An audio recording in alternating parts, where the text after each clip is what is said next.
Bom dia, pessoal! Tudo bem com vocês? Nós estamos iniciando agora o nosso aulão de humanas, né? E aí, nós vamos ter a participação hoje dos quatro da áreas, né? Com a mudança, né? O Marcos já se apresentou para vocês. E também temos a participação aí, né? Para fazer esse acolhimento do Valdir. Não sei se o Herberson está aí, mas queria que cada um aí desse sua apresentaçãozinha, né? Para iniciar o nosso aulão. Olá, Bom Samara. dia, bom dia a todos. Bom dia, Holanda, apresentadora do aulão. Eu gostaria só de poucas palavras, agradecer o empenho de vocês e para os alunos que eles desfrutem desse conhecimento que esses excelentes professores, as professoras, excelentes professoras e o excelente professor Marcos, novamente, desfrutem desses conhecimentos. E sucesso. Parabéns para todos. Valeu, galera. Bom, eu quero fazer todos muito bem-vindos no nosso aulão, tá? Sejam todos muito, muito bem-vindos. Explicar um pouco que a dinâmica, pelo menos das questões de sociologia, ela será um pouco diferente do primeiro aulão gravado. Nós tivemos um primeiro aulão que está no YouTube. Aquelas pessoas que ainda não assistiram, podem me pedir o link depois, se você estiver perdido. E hoje nós vamos se concentrar apenas nas questões diferentes daquele aulão que tinham conteúdos para que vocês relembrassem um pouco do que foi aprendido nos anos anteriores. Então, hoje a gente vai responder 6 questões, tentar ser breve e objetivo para aproveitar esse momento, visto que é muito curto o tempo de cada um. No mais, sejam todos bem-vindos e até a aula de sociologia daqui a pouco. Olá, bom dia a todos. Sexta-feira, terminar a semana no pique aí de algumas questões, resolvendo questões de ciências humanas. Como a Samara falou, a dinâmica hoje é uma dinâmica bem prática, são resoluções de questões. Eu trouxe 5 questões para a gente discutir aqui, e à medida que a gente for fazendo a leitura e o comentário das questões, nós vamos, então, contextualizá-las e tentar puxar, né, algum gancho para o assunto mais amplo, ok? Então, vamos lá terminar aqui a nossa roda de apresentação e meter a mão na massa. Bom dia, pessoal. Faço da palavra dos meus colegas a minha. Todo mundo já disse, né? Então é isso aí, viu, pessoal? É exatamente isso aí. Andressa sendo Andressa. Oi. Também aproveitar o momento para agradecer o Wellington, o professor Wellington, que está dando esse apoio imenso ao Grupo das Humanas. Pelo nome do núcleo gestor, Wellington, muito obrigado. E também a galera os intérpretes, né? O Alex e o Gleibson. Por enquanto eu vi a carinha do Alex. Mas valeu, viu, galera, pelo empenho. Então, assim mesmo, falando o que o Valdir acabou de dizer, né? Agradecer o Wellington, que desde o início se propôs a nos ajudar, porque nós da Humanas não tivemos nenhum momento assim de apresentação com lives, né? Os meninos, o Marcos e a Andressa já estão fazendo, mas eu e a Samara não tem nem para onde vai. E aí o Wellington disse que poderia nos ajudar e agradecer mesmo de coração por ele estar nesse momento conosco, né? A participação do Wellington aí. E aí, então, vamos iniciar o nosso aulão, né? Pessoal, assim, o que eu vou tratar com vocês hoje em filosofia é o período da sociedade antiga, certo? E o que acontece? Quando nós falamos de filosofia no Enem, nós vamos nos referir à história da filosofia, certo? Vocês sabem que a filosofia ela é dividida por contextos periódicos, né, por períodos. E aí temos a história antiga, a história medieval, a história moderna e a história contemporânea. E aí, como eu coloquei esse slide aí, né, de apresentação com vários pensadores, né, esses pensadores, eles estão dentro do contexto da história da filosofia, mas também eles estão envolvidos na questão das áreas de estudo da filosofia, que é a metafísica, a ética, a política, a epistemologia, que é o conhecimento da ciência, a lógica, né? E aí também temos a política, certo? Então, o que nós vamos tratar hoje é sobre uma divisão, né? Um pouquinho do que foi o período da antiguidade grega, certo? Pode passar o slide, Wellington. Então, assim, basicamente, como eu falei para vocês, a filosofia ela é dividida por períodos, certo? Mas aí, dentro da filosofia antiga, ela tem essa divisão. Ela tem a divisão em períodos que são 4, que é a mitologia para o período pré-socrático, do período pré-socrático passa para o período clássico, e do período clássico passa para o período helenístico.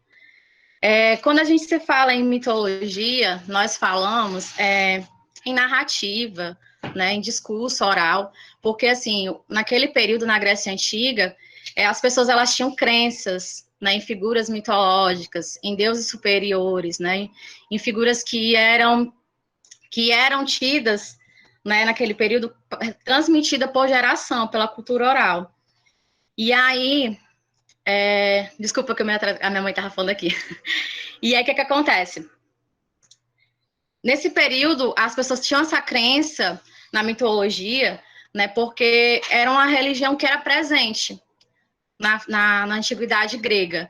E aí, naquele momento, né, as pessoas começam a surgir na Grécia, o momento que as estados vão começar a se organizar, vão começar a ter a cultura mais propriamente, a questão econômica, né, política, e aí surge nesse período questões além do que as pessoas transmitiam, que eram através das figuras dos deuses ou dos seres antropomórficos, que eram seres sobrenaturais, na verdade, né?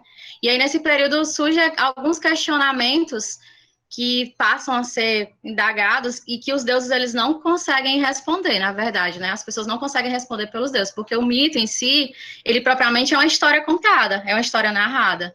Então, pode ser tida também hoje como uma lenda, né? Mas naquele período não era uma coisa realmente que as pessoas tinham fé, tanto que naquele período era uma religião politeísta. E aí surge nesse momento pensadores, né, pessoas que utilizam do intelecto, da razão, questionando as coisas que estavam à volta, que eram os chamados pré-socráticos. Né? Esses pré-socráticos, eles foram os primeiros filósofos, né, no século 7 e 5 a.C., né, que são vários pensadores, basicamente, que eles vão falar, né, que eles vão buscar o princípio e a origem de tudo.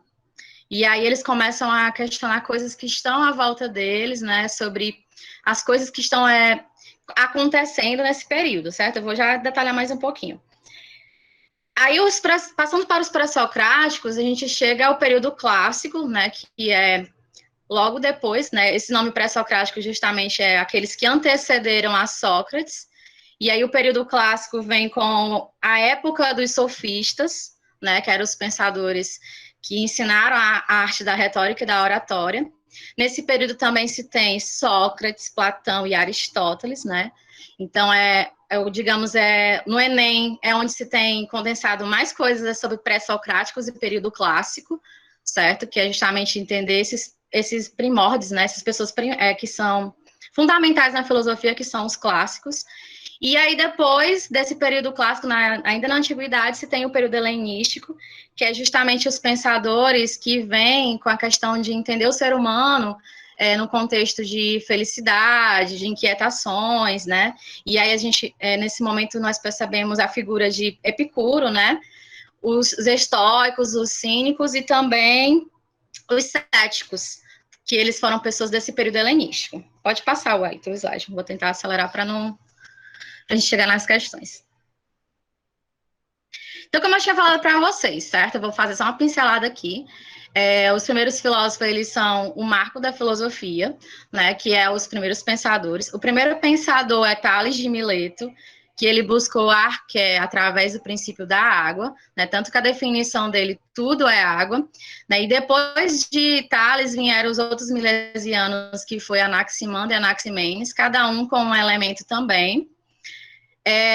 E tiveram outras escolas, né, do período pré-socrático, mas basicamente uma coisa que é bem importante, gente, é que nesse período se tem uma transição, certo? É um momento que a mitologia é muito forte na Grécia, que é tanto que na filosofia tem o termo cosmogonia, né? Cosmogonia significa interpretação do universo através dos mitos. Quando eu falo cosmo, eu falo universo, certo? Então, cosmogonia é a interpretação dos mitos. Então, os mitos, naquele momento, faziam a interpretação do universo digamos, quando eu falo de universo, eu englobo tudo que está à nossa volta, as pessoas, né, a Terra no sentido geral.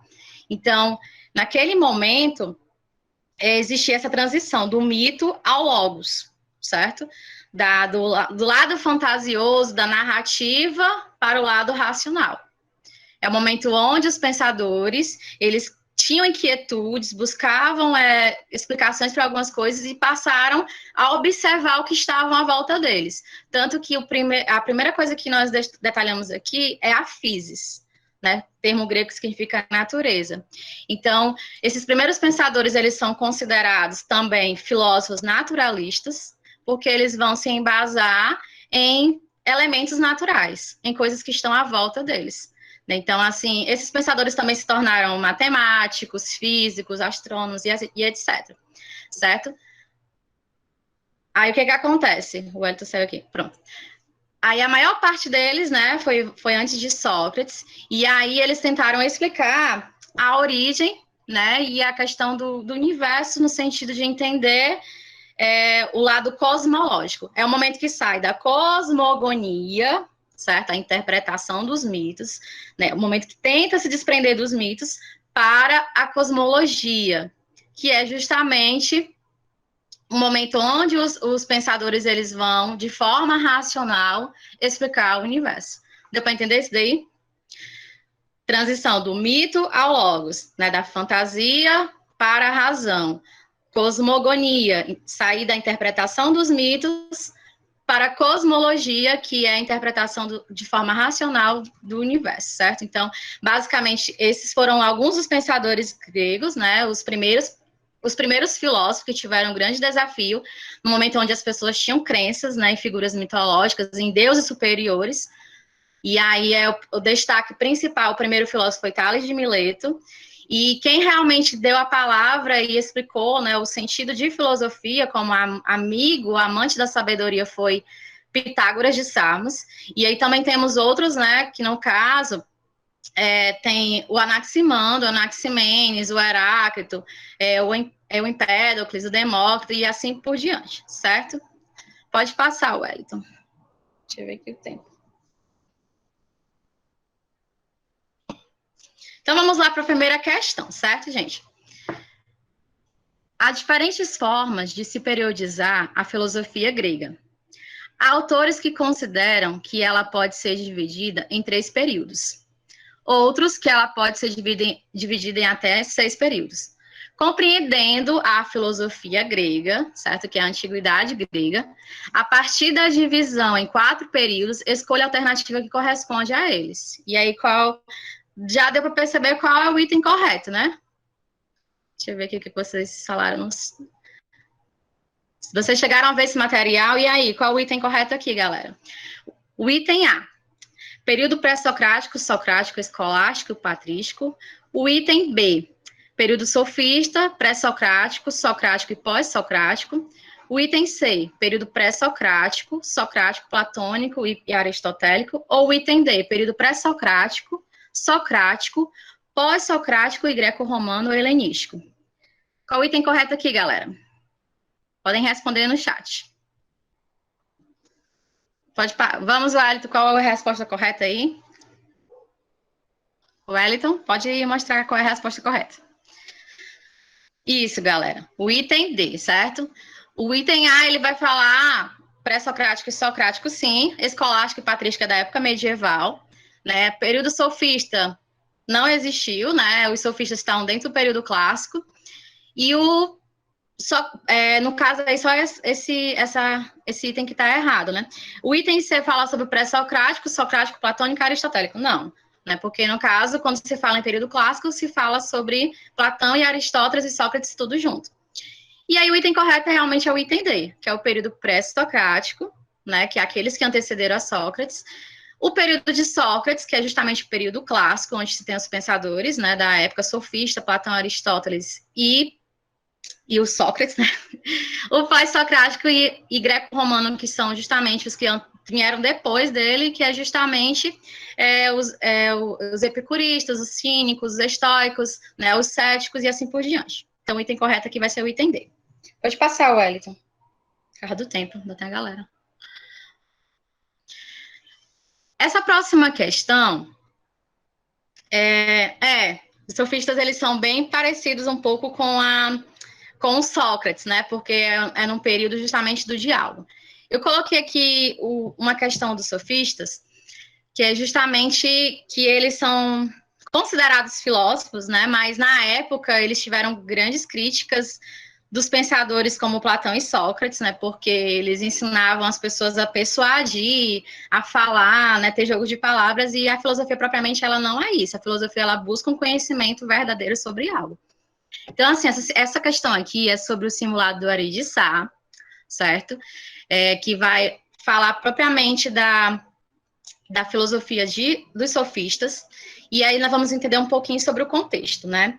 Nesse período aqui, galera, o que temos de enfoque da época é que era o período clássico, era o momento onde a cidade e o Estado, elas tinham autonomia, organização cultural, econômica, né? Onde se tinha propriamente a democracia direta, né? As pessoas, aquela minoria, né, de cidadãos gregos, eles se reuniam na chamada praça pública, na Ágora, e aí, nessa reunião da praça pública, eles debatiam, discursavam sobre as coisas. Então, propriamente, os homens daquele período que tinham condições, eles já eram educados a ter o dom da palavra, a discursar, a falar. Então, assim, existiam mestres, pessoas que estavam ali, né? Tinha a Academia de Platão, tinha Sócrates propriamente com seu método na praça pública, e tinha os sofistas, que eles também eram professores nesse período. E aí os sofistas, eles eram diferentes porque eles não viveram somente ali dentro da polis grega, eles viajaram. Eles conheceram outras culturas, outros costumes. Então, os sofistas, eles eram mestres viajantes, né? Que significam sabedores, né? Que tem, no caso, eles têm conhecimento sobre algo, né? Tanto que eles viajavam por cidade e cidade, conheceram vários costumes e várias maneiras de se comportar e também formas de pensar, né? Isso. Não paravam quieto. Aí, o que acontece? Esses mestres viajantes, eles ensinaram a arte da retórica, da oratória, certo? Essa arte da retórica e da oratória significa a arte de falar bem, a arte de discursar bem. É onde as pessoas, elas têm, propriamente, elas vão ter múltiplas verdades, relativas verdades, no caso, vai ser várias maneiras de se expressar, certo? Então, nesse período, eles tiveram uma grande crítica, né, do Platão, tem até uma parte aqui da questão. O que os sofistas queriam era uma filosofia que abraçasse a experiência cotidiana, desejo que os coloca no campo contrário de Platão, né? Platão, ele tinha um pensamento voltado para o mundo das ideias, né? Aquela experiência do mundo sensível e do mundo intelectual. E aí, eles queriam chegar a uma verdade que fosse absoluta, a um conhecimento verdadeiro, algo que era manifestado. No caso dos sofistas, eles não tinham esse caminho. Eles queriam fazer com que as pessoas aprendessem a discursar bem, a falar bem, utilizando determinadas palavras, conseguindo driblar os adversários na discussão. Então, para Platão, aquilo era uma forma de enganar. Era uma coisa ilusória, porque isso ensinava as pessoas a falar de qualquer jeito sem ter um conhecimento válido, na verdade. O que os sofistas ensinaram nesse momento também é a arte de discutir política. E nós percebemos no contexto atual que a retórica e a oratória ela é presente até hoje nos políticos, né? As pessoas elas têm aquela arte de persuadir muito bem. Então, para Platão, a tarefa da filosofia era abrir caminho para além do mundo da experiência cotidiana, né? Essa questão da experiência sensível, até as verdades puras da razão. O sofista queria seguir na direção oposta. Para eles, era restabelecer a imensa complexidade da experiência humana como o melhor guia para a vida. Coisa mais fácil de falar do que fazer. Então, como eu tinha falado para vocês, eles tinham essa arte da oratória e da retórica, que eram diferentes verdades, né? Mas de forma que conseguiam driblar pelo discurso e persuadir as pessoas a falarem. Certo? Então, porque justamente no contexto de Grécia, os homens eles precisavam saber discursar, dialogar e debater determinadas coisas. O que difere de Sócrates, né, que Sócrates ele também trabalhou o método do diálogo, é que Sócrates ele ensinou, ele não cobrava por isso. Os sofistas cobravam, certo? Aos filhos dos aristocratas, né, os ricos da época. E aí o Sócrates, ele na verdade, ele fazia com que as pessoas chegassem ao conhecimento sem ser de forma que a pessoa estivesse iludindo ou enganando alguém, né? Que era isso como era visto na época. Sócrates e Platão viam os sofistas como pessoas que enganavam. Os filósofos sofistas desempenharam uma importante função social, a de preparar os indivíduos para o exercício da cidadania na ágora grega. Por isso, enfatizavam nos ensinamentos a distinção entre os princípios da razão e o mundo dos sentidos. Esse item aí é sobre, né, o mundo das ideias de Platão. Né? No caso, o item se refere a Platão, não tem nada a ver com sofistas. B, estudos fundamentos da vida na reflexão sobre a natureza, seria sobre os pré-socráticos, né? C, contemplação racionalista sobre as virtudes éticas absolutas, isso daí já vai para a época moderna em relação à ética e à moral. E o item D também, princípio da retidão moral diante dos conflitos sociais. Eu esqueci de perguntar para vocês estavam até falando aqui no chat. Mas o item realmente, quem já postou aí que é o item né? Pode passar aí o Wellington. Estou acelerando por causa do tempo. Yolanda. Oi. Também, né, nesse período surgiu aquele termo sofismo, né? Que significa uma argumentação que aparenta ser verdadeira, só que, na verdade, ela não possui nada real ou é inconclusiva, né? Isso, foi até Platão que colocou esse termo, né? Justamente, colocou que ele tinha uma arte de enganar, e aí nesse período, além do termo sofista, que significa sabedoria, né? Também tem o termo sofisma, que é justamente esse conhecimento que pode ser inconclusivo, né? Um conhecimento que não é válido. E aí até coloca em analogia, comparação ao que Platão e Sócrates falavam sobre o conhecimento dos sofistas. Certo? E aí eu vou até chegar no ponto aqui que chega a questão do subjetivismo, né? Que muitas vezes, naquele período, essa arte de ensinar as pessoas a discursar, a falar, né, com argumentos de palavras, faziam com que as pessoas elas tivessem múltiplas verdades. E aí vamos supor que para você, Marlen, é o Marlen que está falando, né? Para o Marlen, ele tem uma verdade sobre algo, então para ele aquilo é verdadeiro.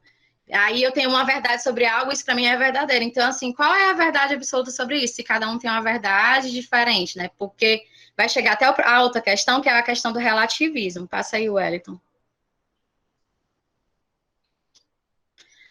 Que é justamente, né, entreguei a questão, né?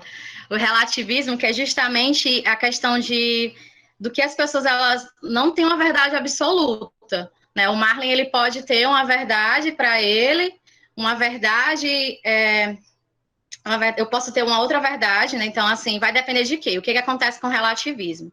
Né? O defensor do relativismo é o Protágoras, que é um sofista, que ele diz a seguinte expressão: o homem é a medida de todas as coisas. Então, assim, quando eu falo que o homem é a medida de todas as coisas, eu coloco o homem como centro de tudo, né? E eu coloco esse homem como também uma visão individualista, né? Vamos dar um exemplo bem prático para vocês. Se eu for perguntar a realidade de vocês atualmente, cada um de vocês vai ter uma visão sobre algo, não vai? Existe algo que é concretizado, né? Algo que já foi comprovado, que é uma verdade válida, uma verdade absoluta, certo? Mas tem, nesse sentido de relativismo, quando eu falo no contexto de homem, eu e a Yolanda, a Samara, a Andressa, cada um vai ter uma visão sobre algo, uma coisa relativa, certo? Então, essa coisa relativa, quando eu falo isso, eu digo que é algo que as pessoas, elas têm, vai depender muito de onde elas estão inseridas, do grupo social, né, das questões econômicas, da questão cultural, da questão dos hábitos. Então, cada pessoa vai ter uma verdade em relação ao contexto que está inserido. Então, quando o Protágoras ele diz, o homem é a medida de todas as coisas, ele está dizendo justamente isso, que vai depender desse contexto, né, que vai ter uma visão relativa sobre algo. E aí a questão, ela diz a seguinte coisa. Deu para entender, gente, mais ou menos? Alguém ia perguntar alguma coisa?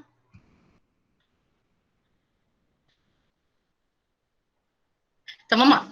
Os sofistas, mestres da retórica e da oratória, né, a arte de falar bem, discursar bem, opunha-se aos pressupostos de que as leis e os costumes sociais eram de caráter divino e universal. Então, eles saíram dessa questão do período, né, de colocar a figura de deuses, né? Então, assim, colocou mais a questão voltada, vou sair dessa verdade que os deuses me ensinaram isso. Então, tente ver o mundo da forma como você está convivendo, como você está sendo pessoa nesse mundo.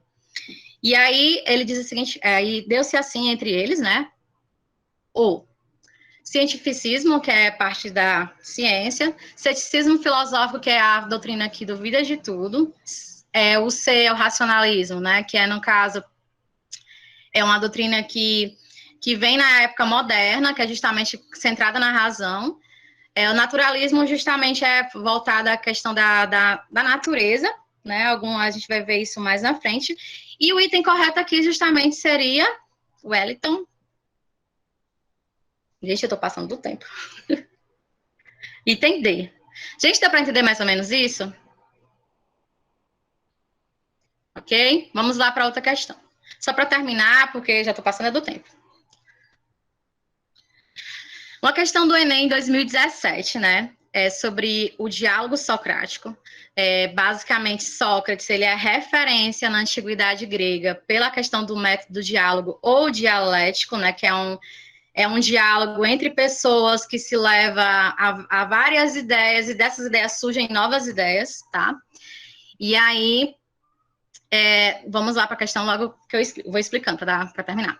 Uma conversação de tal natureza transforma o ouvinte. O contato de Sócrates paralisa e embaraça. Leva a refletir sobre si mesmo, a imprimir atenção à direção em comum. Os temperamentais, como Alcíbiades, sabem que encontraram junto dele todo o bem de que são capazes, mas fogem porque receiam essa influência poderosa que os leva a se censurarem, sobretudo a esses jovens, muito quase crianças, que ele tenta imprimir sua orientação. O texto evidencia, né, características do mundo de vida, do modo de vida do mundo de vida de Sócrates, né, que se baseava na... Pessoal, basicamente aqui algumas pinceladas por causa do tempo. O Sócrates, ele começou a dialogar na praça pública, né? O que diferencia dos sofistas é que os sofistas, eles ensinavam a arte, né, de persuadir, de utilizar palavras, e Sócrates, ele fazia o quê? Ele conversava, dialogava com as pessoas sem cobrar nada, ele tinha uma certa ignorância, né? O termo ignorância é justamente aquele que desconhece algo. E aí ele sentava na praça pública, começava a conversar com as pessoas, indagando as pessoas sobre o que elas tinham conhecimento, né? O que era a verdade, o que era a justiça. E geralmente as pessoas, elas respondiam coisas que estavam dentro da realidade delas, que elas tinham esse entendimento. Então, assim, o primeiro passo, tem duas frases bem conhecidas de Sócrates, que é o conhece-te a ti mesmo, que é justamente o momento que você chega ao autoconhecimento, certo? Que esse método de diálogo, ele leva a isso. E o segundo é o só sei que nada sei, né? Quando ele fala só sei que nada sei, ele é o cara mais inteligente que existe. Por quê? Quando a pessoa diz que sabe de tudo, na verdade, ela não sabe de nada, né? Ou um pouco, quase nada, segundo Sócrates, né? O que acontece? Ele utilizou o primeiro ponto, que era a ironia, né? Ele fazia indagações, né, sobre as coisas, né, perguntava às pessoas, e as pessoas se diziam saber sobre aquilo, e aí questionando, perguntando e tal, e em algum momento ele fingia que não estava sabendo sobre algo, né, com uma certa ignorância, porque o termo ignorância é uma pessoa que desconhece sobre o conhecimento, e aí ele, com a questão da ironia, né, ironicamente, né, fingindo uma certa ignorância, ele perguntava às pessoas sobre isso, e as pessoas diziam saber, e aí ele perguntando, o que é isso? Como é isso? Por que isso? Até que chegava um momento que as pessoas, elas não tinham mais respostas, e aí nesse momento, as pessoas chegam àquela percepção que elas precisam ter novos conhecimentos, né? Vamos dar um exemplo bem prático aqui, mas é um exemplo bem prático, né? Nós professores, cada um aqui tem uma formação. Se eu disser que eu sei tudo de filosofia, eu não sei tudo de filosofia, né? Então, assim, eu preciso, né, buscar novos conhecimentos sobre filosofia. Então, foi isso que Sócrates, ele fez com que as pessoas chegassem ao conhecimento. Através da ironia, ele faz com que ele pergunta às pessoas, né, que as pessoas elas são indagadas até perceberem que são ignorantes, que elas não conhecem tudo sobre algo, certo?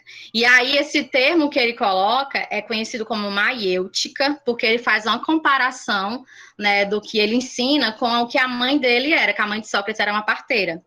Então, é um parto das ideias. Maiêutica significa a arte do parto. Quando eu falo a arte do parto, eu digo que quando você é questionado ironicamente até perceber que não conhece algo, que leva a novos conhecimentos, isso é justamente muito da maiêutica. O parto de novas ideias, de novos conhecimentos, certo?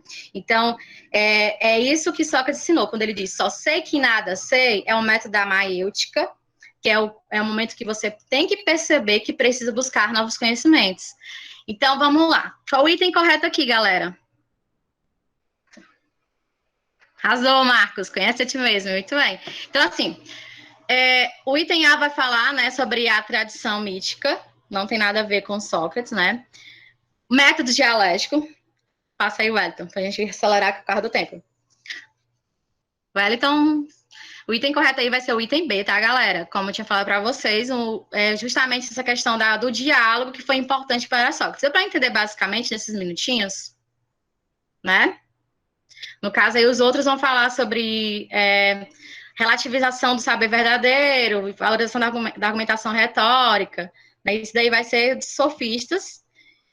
E, no caso aqui, vai ser sobre os filósofos da natureza, né? Certo, galera? Deu para entender? Ok? Foi rápido ou não foi rápido, não sei. Bom, agora vamos passar para a sociologia com a professora Samara. Ela vai começar essas questões e também suas temáticas. Olá, gente, tudo bom? Mais uma vez, sejam bem-vindos, tá? E sem mais delongas, nós vamos diretamente para as questões, porque o tempo já está corrido.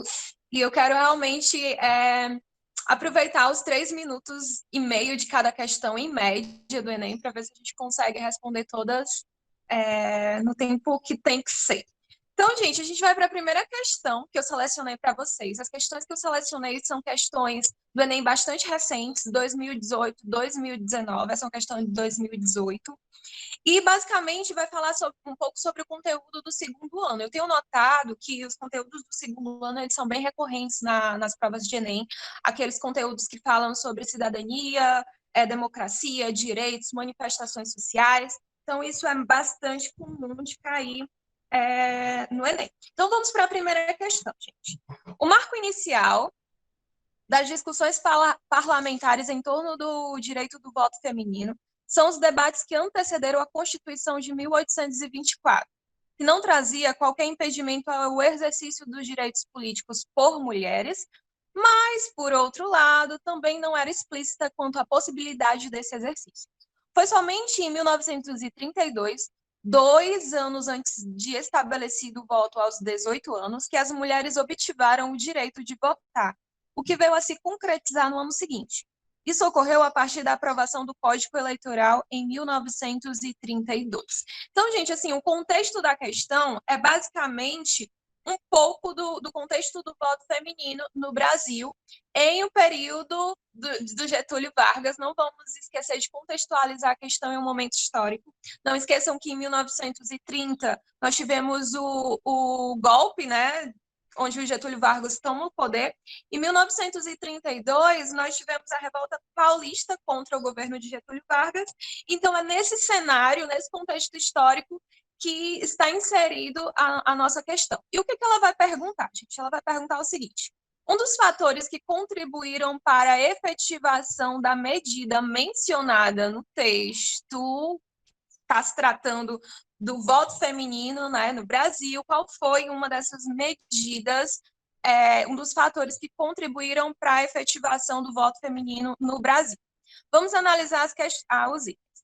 Item A, superação da cultura patriarcal. Galera, o que vocês acham disso? É importante que vocês entendam que essa cultura patriarcal não está superada nem no presente momento. Imagina em 1930. Então, não dá para considerar esse item. Item B, influência das igrejas protestantes. Seguinte, o Brasil ele é enfaticamente católico, principalmente nessa época. Então, não havia ainda essa efervescência do movimento protestante. Isso só vai acontecer lá para os anos 70. Então, o item B também não tá certo. Pressão do governo revolucionário, é importante que vocês entendam que não havia um governo revolucionário, havia um governo que tomou o poder, mas que não estava, naquele momento, fazendo pressão nenhuma para o parlamento aprovar o voto feminino de acordo com o texto, de acordo com esse contexto, tá certo? Fragilidade das oligarquias regionais.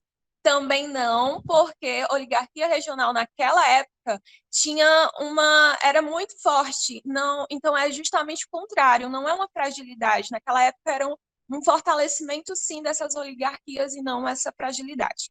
Então, o que vai nos sobrar é a campanha de extensão de cidadania. Pode marcar o item correto. Gente, eu estou comentando assim os itens porque eu espero que vocês já tenham lido o material e já tenham respondido para a gente não perder muito tempo em relação àquilo, a responder os itens, tá certo? Então, o item correto, gente, é o item E, que vai falar sobre campanha de extensão da cidadania. A gente pode notar pelo próprio enunciado que desde 1824 vinha acontecendo debates acerca do voto feminino no Brasil. Então, é nesse sentido, é nesse contexto de luta que vai haver uma ampliação dos direitos, nesse caso, direitos políticos e direitos civis referentes à igualdade perante a lei, do caso das mulheres em relação ao voto. Então, o item é o item correto. Vocês têm alguma dúvida sobre isso? Lembrando que essa é uma questão que, pelo contexto do texto, você consegue responder tranquilamente, tá certo? Próxima questão. Eita, respondemos essa em 4 minutos. Bom, gente, vamos para a próxima questão. Deixa eu ver aqui. Segunda questão, de sociologia. Em algumas línguas de Moçambique, não existe a palavra pobre. O indivíduo é pobre quando não tem parentes. A pobreza é a solidão, a ruptura das relações familiares que na sociedade rural servem de apoio à sobrevivência. Os consultores internacionais, especialistas em elaborar relatórios sobre a miséria, talvez não tenham em conta o impacto dramático da destruição dos laços familiares e das relações de entreajuda.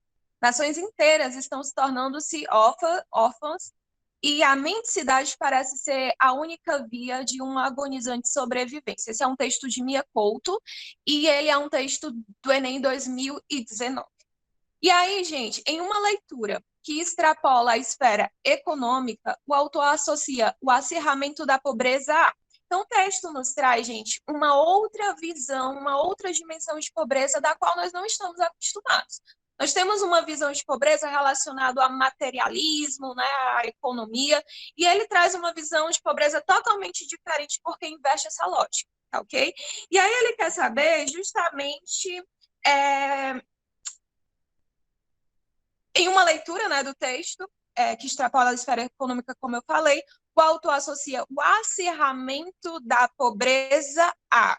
O que leva à pobreza segundo a visão do autor? Não esqueçam de interpretar muito bem o comando da questão, porque às vezes a gente tem uma visão de mundo que pode ser diferente da do autor. E algumas questões se perde essa visão de mundo que nós temos, mas em outras, como é o caso dessa, se perde a visão de mundo desse autor específico, que é o Mia Couto. Tem a afirmação de origens ancestrais. Vocês acham que a pobreza, segundo o autor, está na ancestralidade, está nos descendentes? Foi isso que ele falou pelo texto? Não. B, fragilização das redes de sociabilidade. Opa, vamos deixar esse item aí em stand-by para a gente retornar a ele. C, padronização das políticas educacionais. Foi isso que o texto está associando? Pobreza à política educacional? É isso que o texto está falando? Não. D, fragmentação das propriedades agrícolas. O texto está associando pobreza à agricultura? Não. Globalização das tecnologias de comunicação? É isso que o texto está falando? Gente, a gente pode até teorizar, sabe? Dizer que, de alguma forma, a globalização ela promove desigualdades sociais, que, porventura, aumenta essa condição de pobreza de muitos lugares. Beleza, mas não é isso que o autor está dizendo. O autor está dizendo que quem é pobre é quem não tem parentes, é quem tem uma rede de sociabilidade frágil com os seus parentes. Então, o item que mais interpreta o enunciado da questão é o item B, fragilização das redes de sociabilidade. Para o autor, é isso que é um ponto-chave para a pobreza, principalmente no local onde ele está interpretando. Então, é o item B, tá certo, galerinha? Item B. Estou acompanhando aqui o chat de vocês. É muita coisa. Enfim, próxima questão. Ok. Gente, próxima questão vai nos trazer 2 textos. Essa é uma questão de uma configuração muito comum no Enem, que aparece principalmente nas ciências humanas e na linguagem, certo? Questão de 2 textos para você interpretar, às vezes um está contrapondo o outro, então acostume-se com esse tipo de questão. Vai dizer o seguinte, texto 1. As fronteiras, ao mesmo tempo em que separam, unem e articulam, por elas, passando discursos de legitimação da ordem social quanto do conflito. Texto 2. As últimas barreiras ao livre movimento do dinheiro e das mercadorias e informações que rendem dinheiro andam de mãos dadas com a pressão para cavar novos poços e erigir novas muralhas que barrem o movimento daqueles que, em consequência, perdem física ou espiritualmente suas raízes. Então, o que é que nós temos em comum entre os 2 textos? Os 2 textos vão falar sobre fronteiras, que é justamente um conteúdo extremamente recente das aulas de sociologia. Vocês lembram? Fronteiras é algo que separa as barreiras. A gente trouxe essas reflexões para as aulas de sociologia recentemente. E esses 2 textos, eles se assemelham também porque ambos são uma ambiguidade. O primeiro texto ele é uma ambiguidade porque fala que fronteiras separam, mas que unem. Como é que pode ser isso? E o segundo texto fala que há um livre movimento do dinheiro, mas existem um levantamento de muralhas em relação às pessoas, tá bom? Então, é basicamente isso que esses textos vão nos falar. E o que a questão vai nos perguntar, né? Vamos lá. A ressignificação contemporânea da ideia de fronteira compreende ou seja, o que é as fronteiras, para que elas servem na atualidade, no aqui, no agora, com base nos textos, já que os textos são um reflexo da configuração real do momento atual. Então, vamos lá. As fronteiras, né, elas servem, por exemplo, elas têm um propósito, nesse caso, da liberação da circulação de pessoas. Vocês acham que é isso, galera? As fronteiras estão lá para liberar as pessoas? B, preponderância dos limites naturais. C, supressão dos obstáculos aduaneiros, desvalorização da noção de nacionalismo no D, ou é seletividade de mecanismos segregadores? Algumas pessoas aqui já estão pontuando que é o item E. Por que não é o item A, gente? Porque as fronteiras não estão para liberar a circulação de pessoas. Pelo contrário, tá certo? Nós temos uma barragem, um obstáculo para essa livre circulação, porque não é interessante para determinados países essa abertura. B, preponderância dos limites naturais. O que esse item está dizendo? Que as fronteiras são somente físicas, são somente geográficas? Hoje, nós sabemos que as fronteiras são basicamente políticas e econômicas. Então, não tem nada a ver com geografia hoje em dia, tem a ver com políticas e economia. C, supressão dos obstáculos aduaneiros. Samara, eu não entendi nada do que esse item quer dizer. Ou seja, vocês vão tirar os obstáculos das fronteiras, porque a aduana ela controla essa questão da entrada e saída de um território. Então, vocês acham que na atualidade é interessante se tirar esse controle de fronteiras? Obviamente não. A intenção é fortalecer esse controle de fronteiras. Então, essa é uma questão de visão do mundo atual.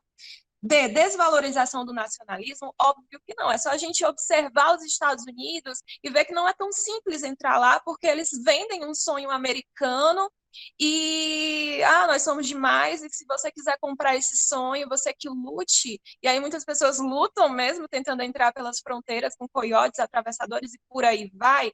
Então não é uma desvalorização, é justamente o inverso, uma supervalorização dessa ideia de nacionalismo.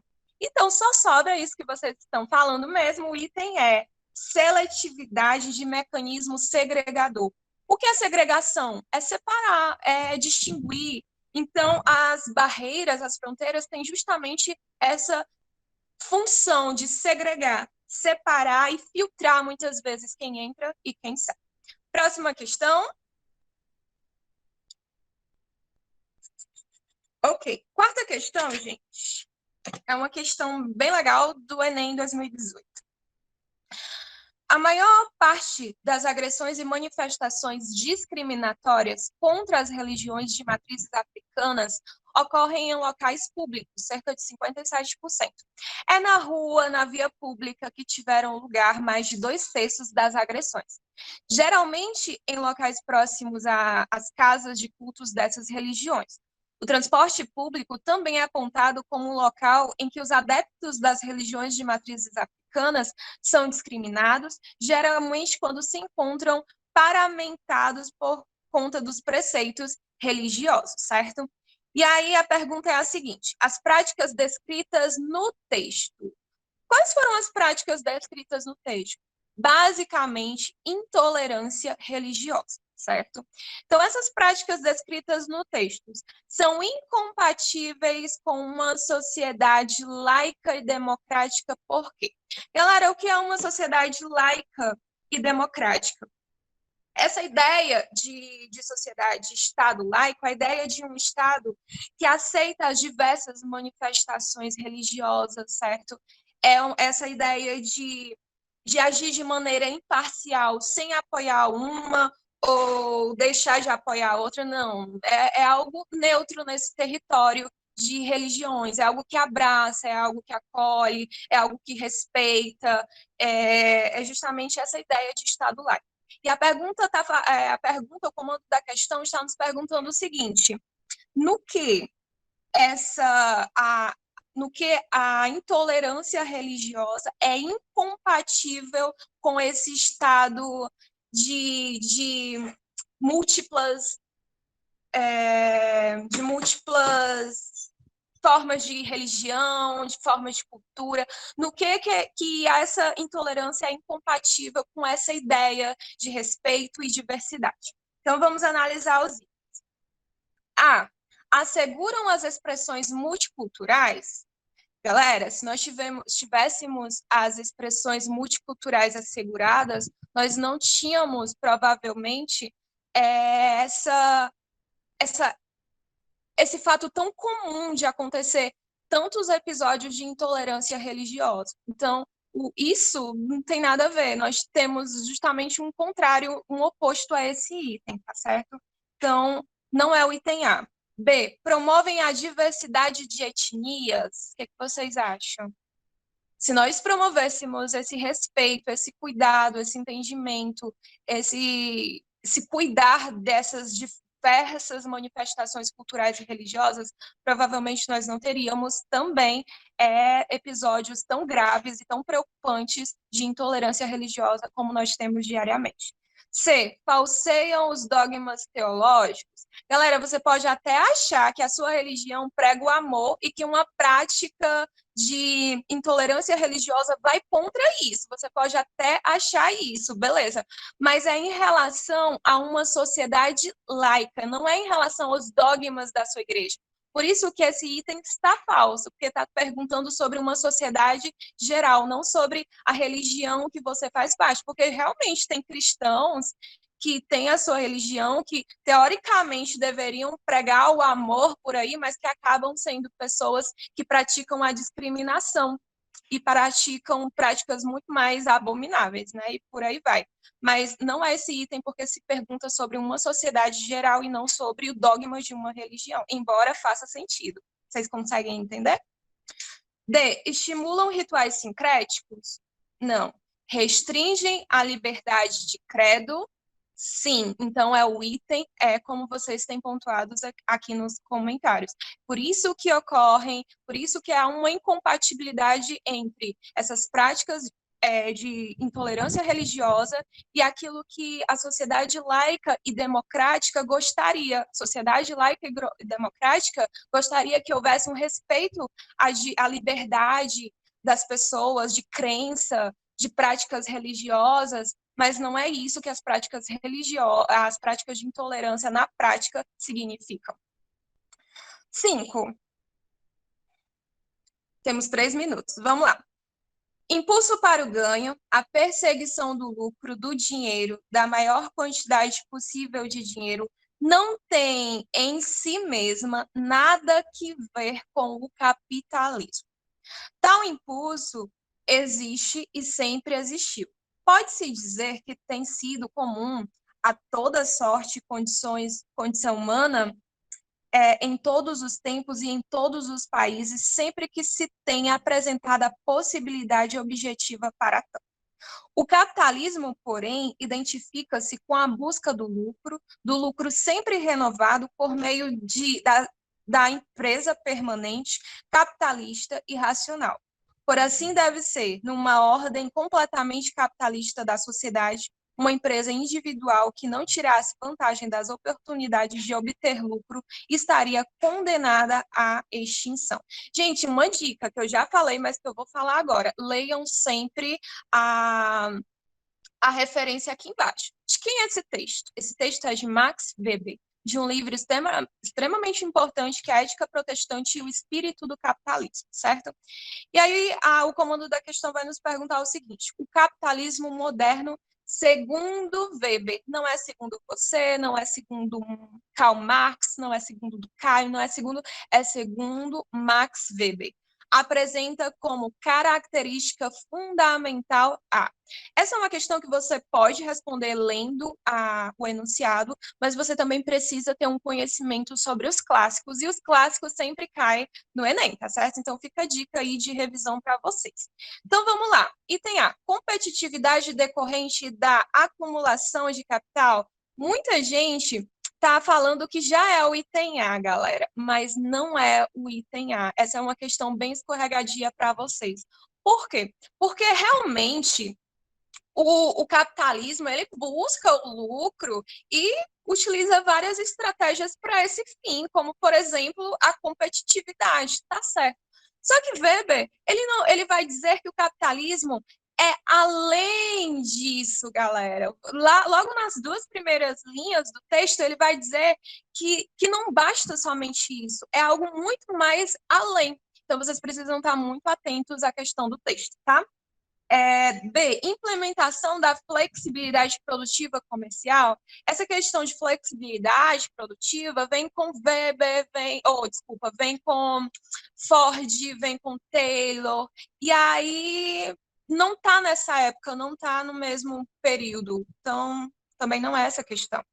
Ação calculada e planejada para obter rentabilidade. Gente, desculpa, tá passando um carro de som aqui, não sei se vai atrapalhar. Vocês avisam aqui se estiver atrapalhando. Ai, meu Deus. Enfim, guarda o item C para vocês aí. Item D, socialização das condições de produção. Não, galera, nós estamos falando de socialismo, não. Nós estamos falando de capitalismo ainda. Item D, mercantilização da força de trabalho. Também não. Então, o texto vai nos dizer, lá na parte, deixa eu falar para vocês. Carro da fruta, meu povo, ai meu Deus. Vamos lá, o texto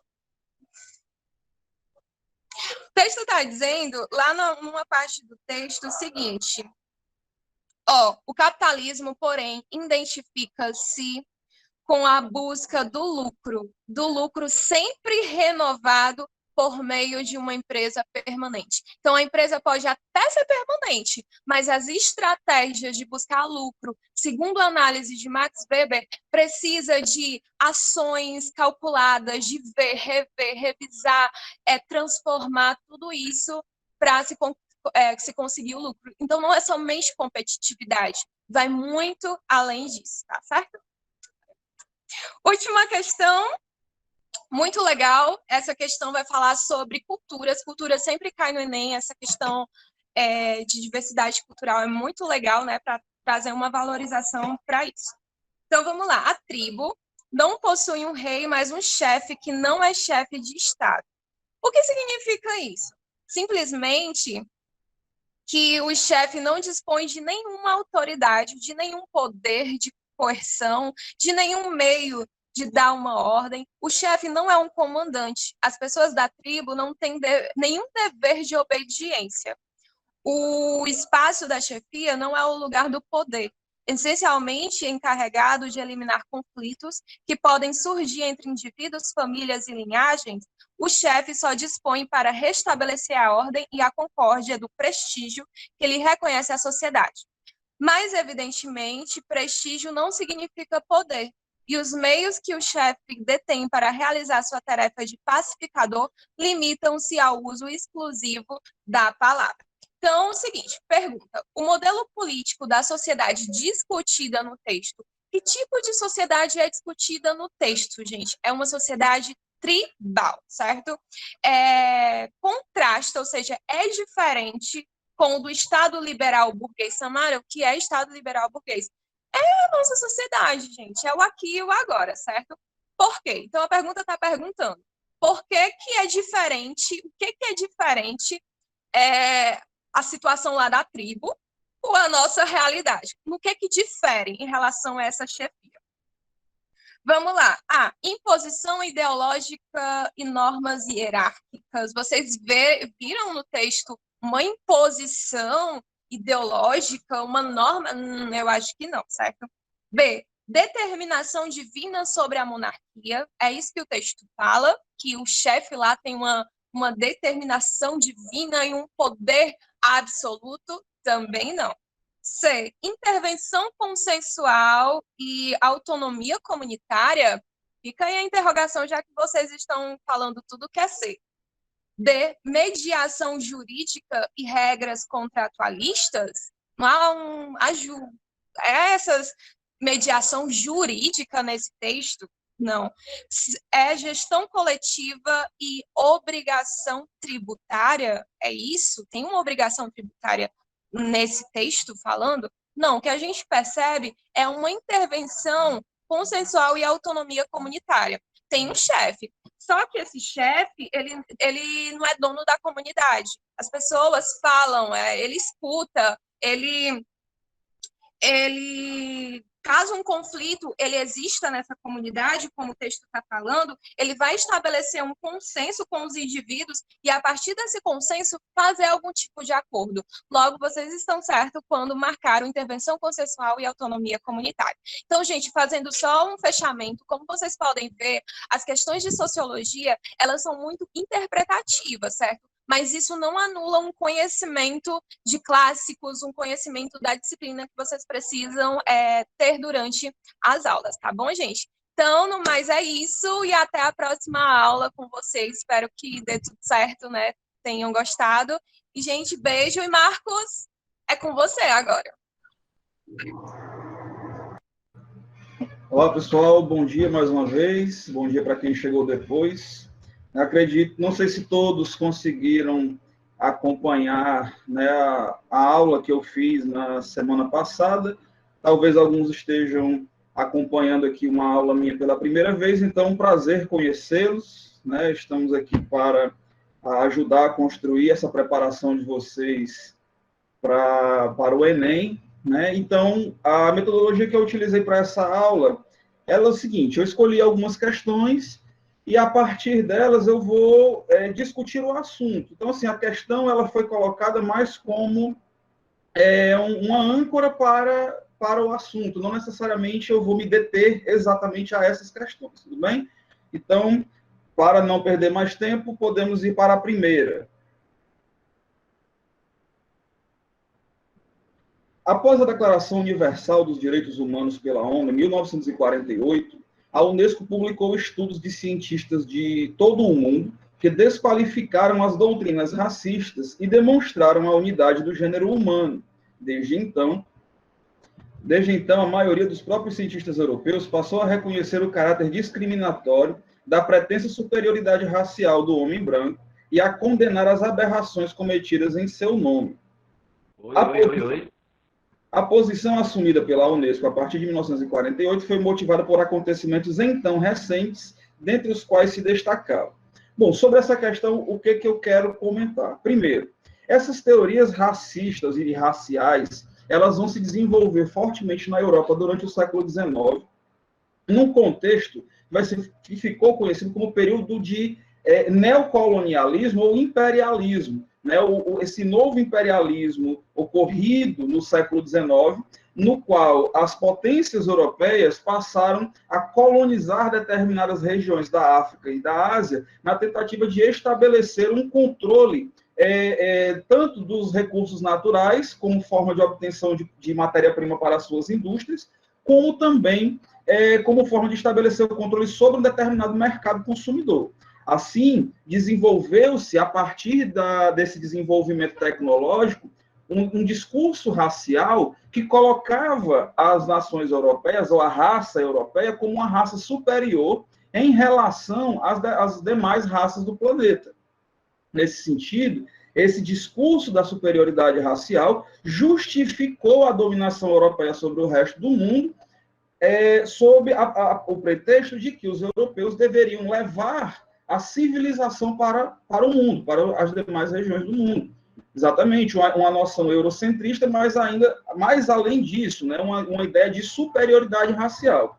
Essas doutrinas, elas vão começar a sofrer os seus primeiros questionamentos ainda com o final da Primeira Guerra Mundial, mas elas vão se perpetuar em algumas regiões, especificamente na Alemanha. Ela vai ganhar uma conotação mais forte quando essa doutrina racial ela vai se juntar com as ideias nazifascistas. Então, você tem uma combinação aí extremamente explosiva, que vai não apenas provocar os conflitos da Segunda Guerra Mundial, como também vai promover uma perseguição a determinados grupos étnicos dentro da sociedade alemã e das regiões, então, conquistadas pelos alemães.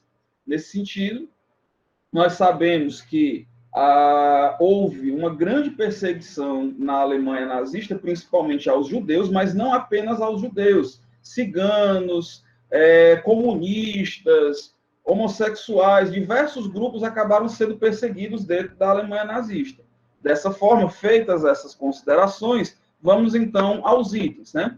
A posição assumida pela Unesco a partir de 1948 foi motivada por acontecimentos então recentes, dentre os quais se destacava a ataque feito pelos japoneses à base militar americana de Pearl Harbor, b, o desencadeamento da Guerra Fria e de novas rivalidades entre nações, c, a morte de milhões de soldados nos combates da Segunda Guerra Mundial, d, execução de judeus e eslavos presos em guetos e campos de concentração nazistas, ou o lançamento de bombas atômicas em Hiroshima e Nagasaki pelas forças norte-americanas. Como vocês estão já colocando aqui no chat, o item correto dessa questão é o item D. Alguma dúvida sobre essa questão? Alguém quer que eu comente alguma coisa específica? Pessoal, eu estou falando muito rápido. Eu estou falando rápido para ver se a gente consegue discutir as questões dentro do tempo, tá certo? Então, vamos lá. Fala-se muito nos dias de hoje em direitos do homem. Pois bem, foi no século XVIII, em 1789, precisamente, que uma Assembleia Constituinte produziu e proclamou em Paris a Declaração dos Direitos do Homem e do Cidadão. Essa declaração se impôs como necessária para um grupo de revolucionários por ter sido preparada para uma mudança no plano das ideias e das mentalidades, o iluminismo. Correlacionando as temporalidades históricas, o texto apresenta uma concepção de pensamento que tem como uma de suas bases qual é o contexto desse texto, né?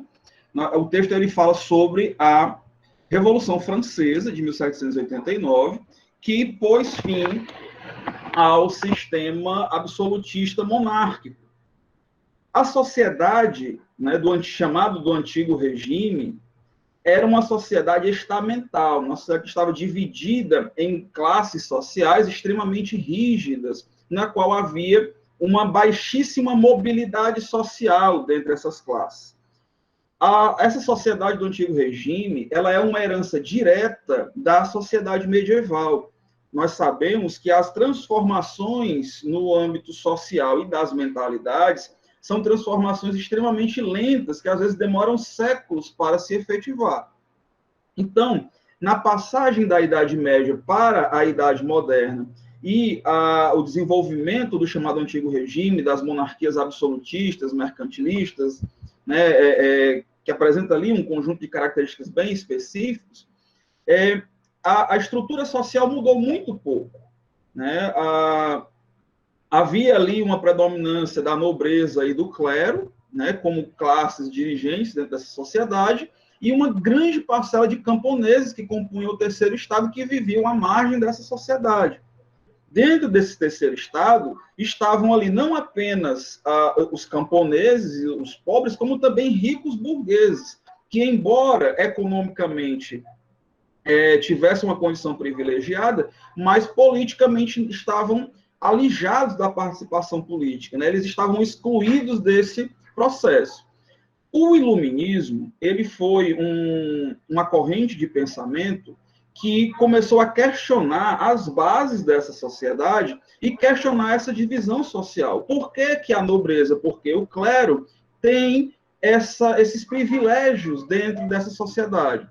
A partir de então, começam a defender um novo modelo de sociedade, dentre os quais vai se destacar aí, entre os pensadores principais, o Jean-Jacques Rousseau, com seu pensamento do contrato social, que vão começar a defender a igualdade entre os homens, certo? Dentro desse novo modelo, as condições de origem, a classe, o estamento social da qual o indivíduo nasceu, não é determinante dos seus direitos, dentro da perspectiva iluminista, certo?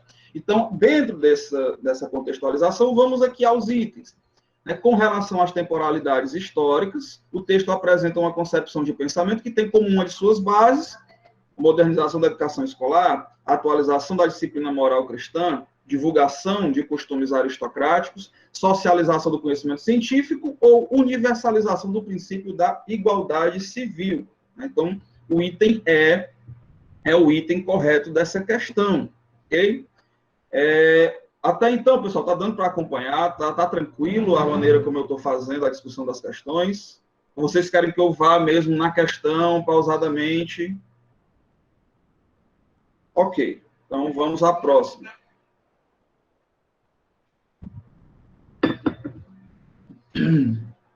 A existência em Jerusalém de um hospital voltado para o alojamento e o cuidado dos peregrinos, assim como aqueles entre eles que estavam cansados ou doentes, fortaleceu o elo entre a obra de assistência e de caridade à Terra Santa.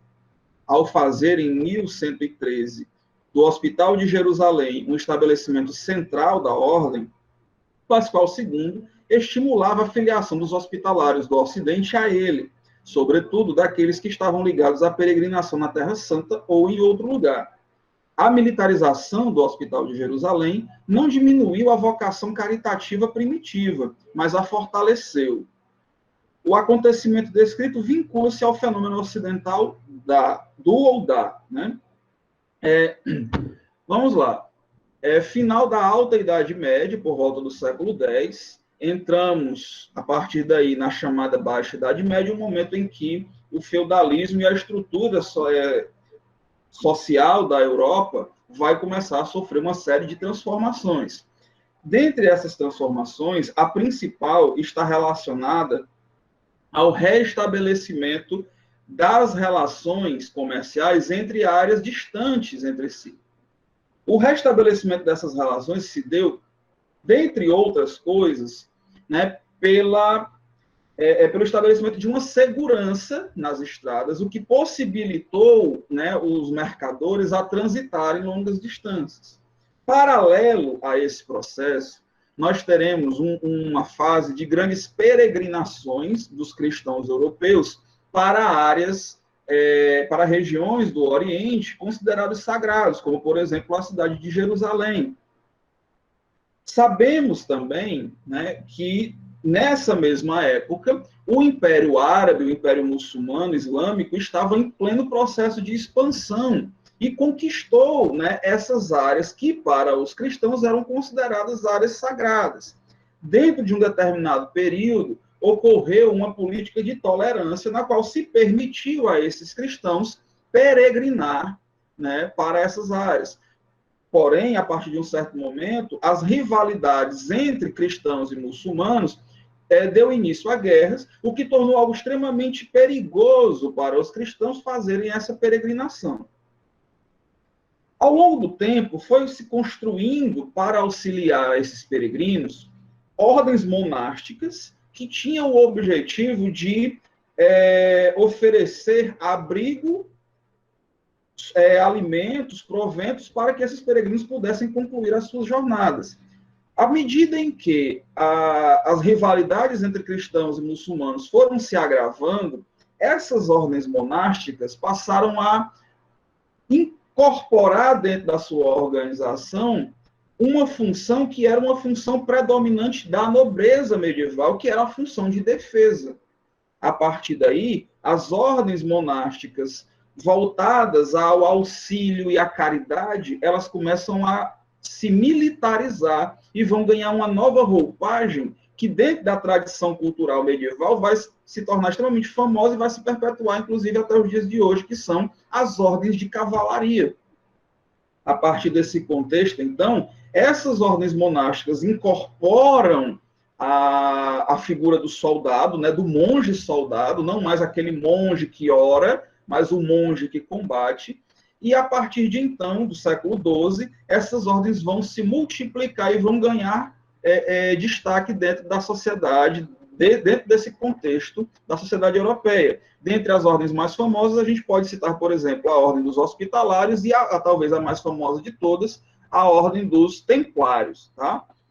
Assim, vamos ao item da questão. O acontecimento descrito vincula-se ao fenômeno ocidental, o item A, né, o surgimento do monasticismo guerreiro ocasionado pelas cruzadas. Ok? Tranquilo? Precisa comentar os outros itens?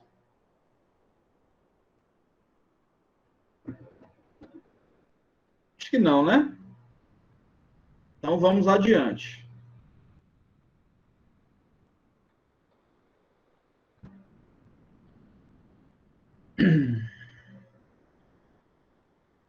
Pessoal, se tiverem dúvida, podem perguntar que a gente dá uma pausa e comenta, tá? Eu estou passando aqui porque ninguém está perguntando nada. Vamos lá. A rebelião luso-brasileira em Pernambuco começou a ser urdida em 1644 e explodiu em 13 de junho de 1645, dia de Santo Antônio. Uma das primeiras medidas de João Fernandes foi decretar nulas as dívidas que os rebeldes tinham com os holandeses. Houve grande adesão da nobreza da terra, entusiasmada com esta proclamação heróica. O desencadeamento dessa revolta na América Portuguesa seiscentista foi o resultado do primeiro. Né? Vamos situar que revolta foi essa que o texto está falando. Né? O próprio nome aqui, já no início, já sugere. A rebelião luso-brasileira em Pernambuco. Estamos falando da insurreição pernambucana. E que movimento foi esse? Foi um movimento no qual a população de Pernambuco se organizou para expulsar os holandeses que ocupavam aquela região. Mas por que isso aconteceu? Primeiro, vamos entender por que os holandeses ocuparam essa região, né, do Brasil, particularmente Pernambuco, Rio Grande do Norte, Paraíba e Ceará, sendo que o principal ponto de ocupação, onde de fato se estabeleceu uma sociedade, foi em Pernambuco, né, uma sociedade liderada por Maurício de Nassau. No início do século XVII, portugueses e holandeses eram parceiros comerciais na atividade da cana-de-açúcar. Os holandeses, eles além de deter o conhecimento e a tecnologia para a fabricação do açúcar, eles eram que comandavam o mercado, certo, do açúcar europeu.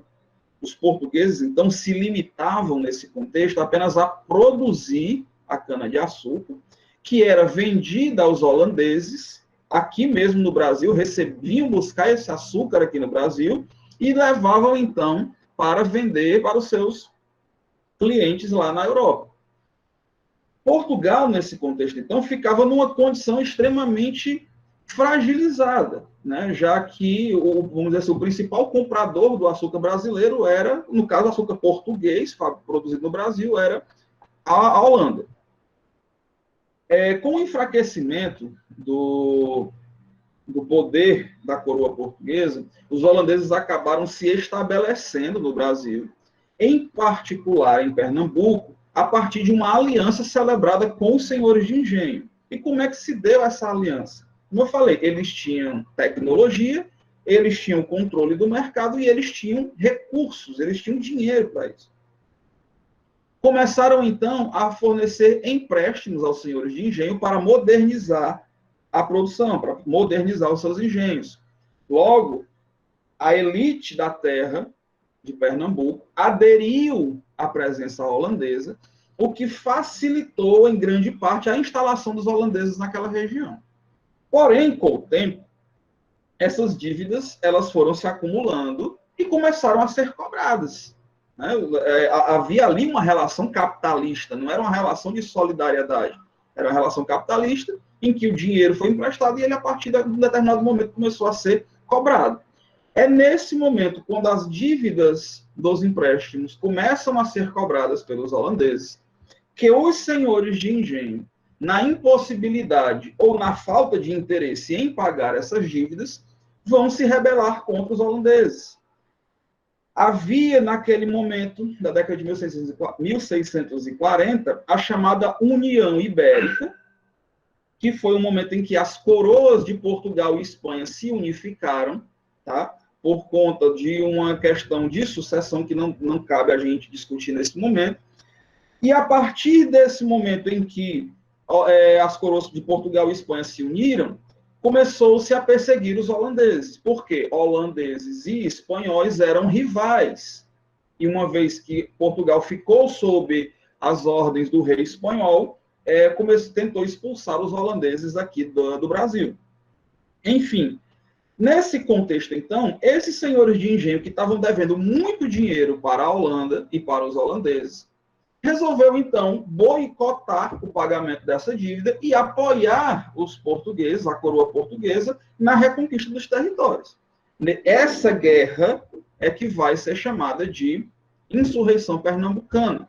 Faço aqui só mais um parêntese para falar da importantíssima participação dos índios dentro desse processo, né, já que eu sou um cara que estuda história indígena, não posso silenciar que muitas vezes isso não é colocado dentro dos livros de história.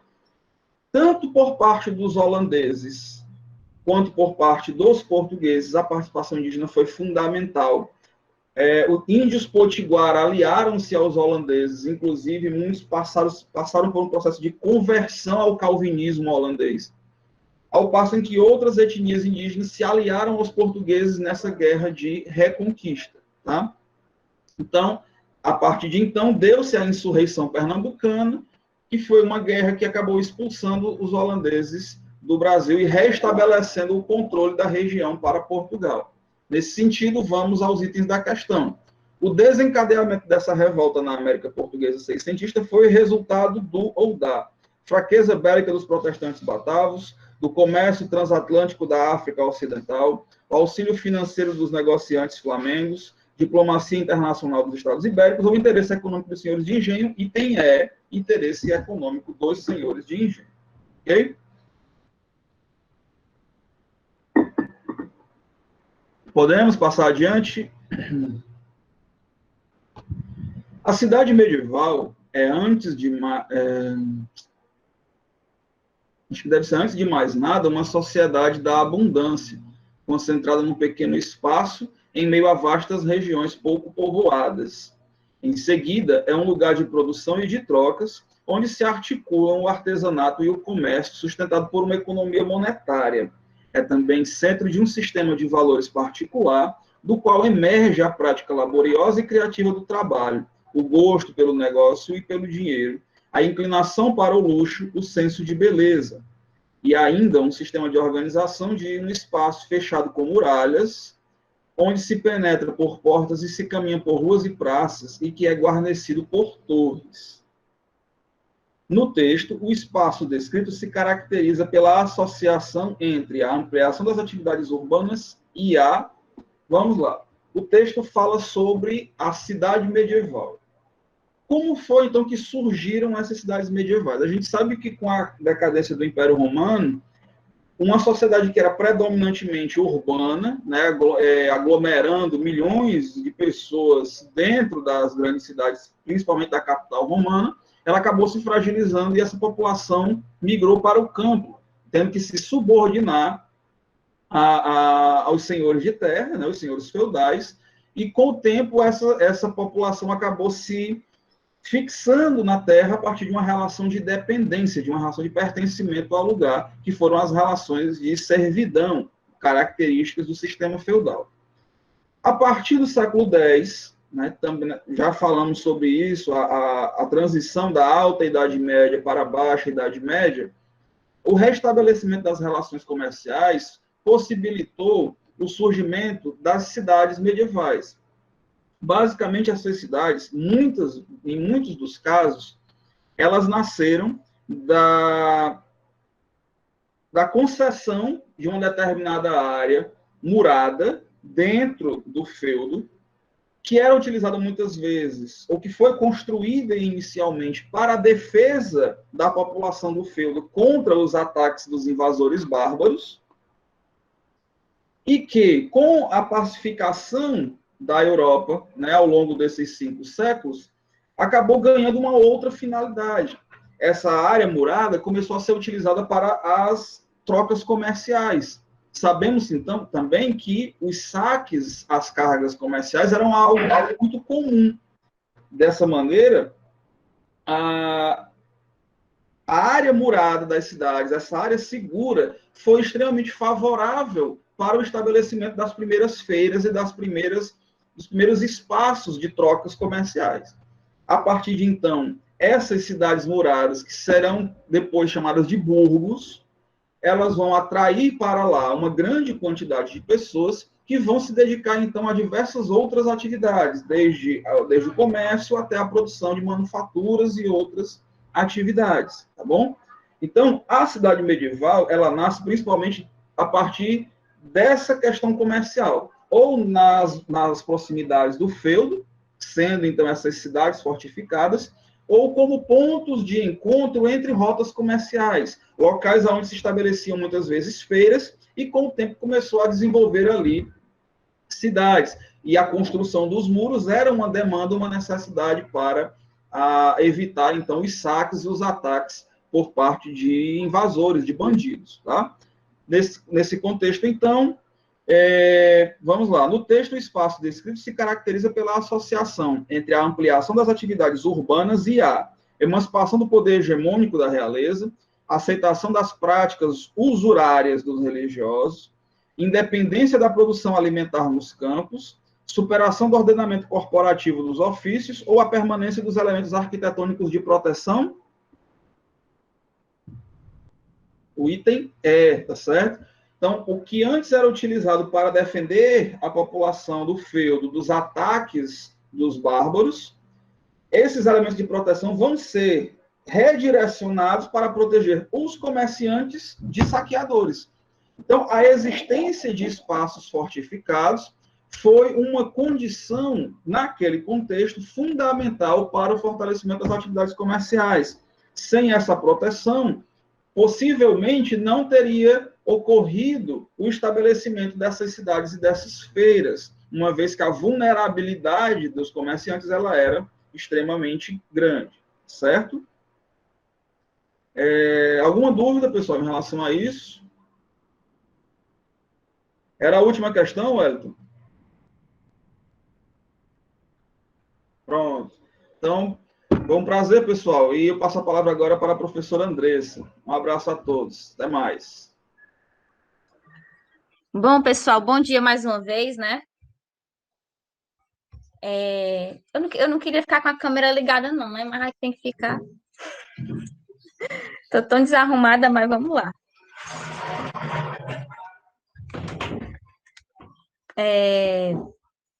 Wellington, você pode passar aí o slide, viu? Pessoal, eu resolvi abordar com vocês hoje um tema que a gente trabalhou no ano passado, que foi o tema de indústria, tá bom?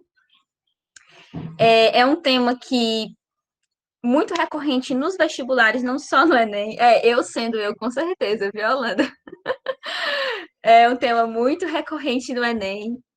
E assim, apesar de parecer ser fácil, algumas pessoas acabam cometendo alguns erros tolos nas questões, porque acreditam que todas as questões vão ser somente assim, interpretativas, né? Mas é interessante que você tenha um conhecimento sobre o conteúdo também, assim como a Samara falou, né? A gente tem aquela visão do Enem ser muito interpretativo, ter sempre um texto de base e tudo mais, mas é interessante que você tenha um conhecimento sobre o assunto, porque você pode cair na pegadinha da questão quase certa, tá certo?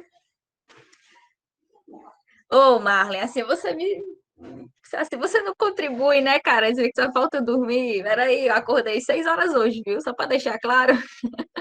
Então, assim, eu separei 4 questões. Na verdade, eu tinha separado 10, mas aí eu não tinha muita noção de como ia ser a aula de hoje, né? Eu fiquei um pouco perdida, fiz um material muito grande e acabei tendo que reduzir o material. Então, eu separei dessas 10, 4 questões. E aí tem alguns slides de apoio que o Elito vai colocar aqui, referentes à explicação, tá certo? Então, vamos começar aqui com a questão número 1.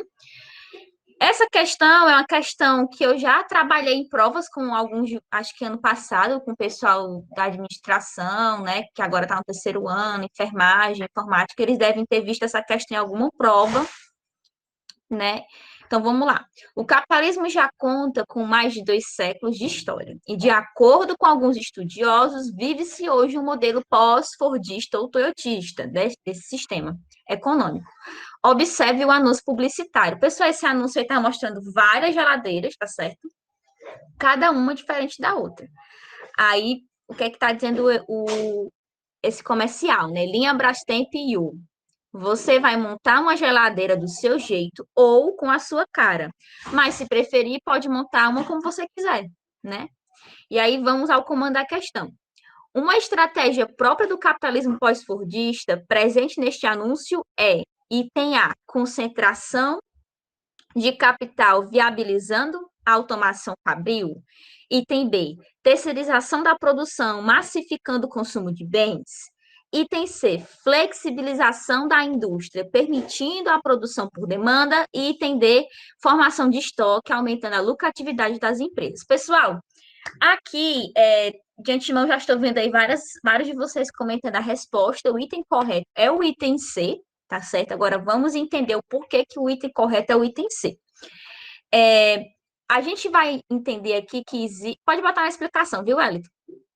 A gente vai entender aqui que existe basicamente 3 sistemas de produção que são alinhados às revoluções industriais, né? Nós passamos por 3 revoluções. A última revolução é conhecida como Revolução Técnico-Científico-Informacional, tá certo?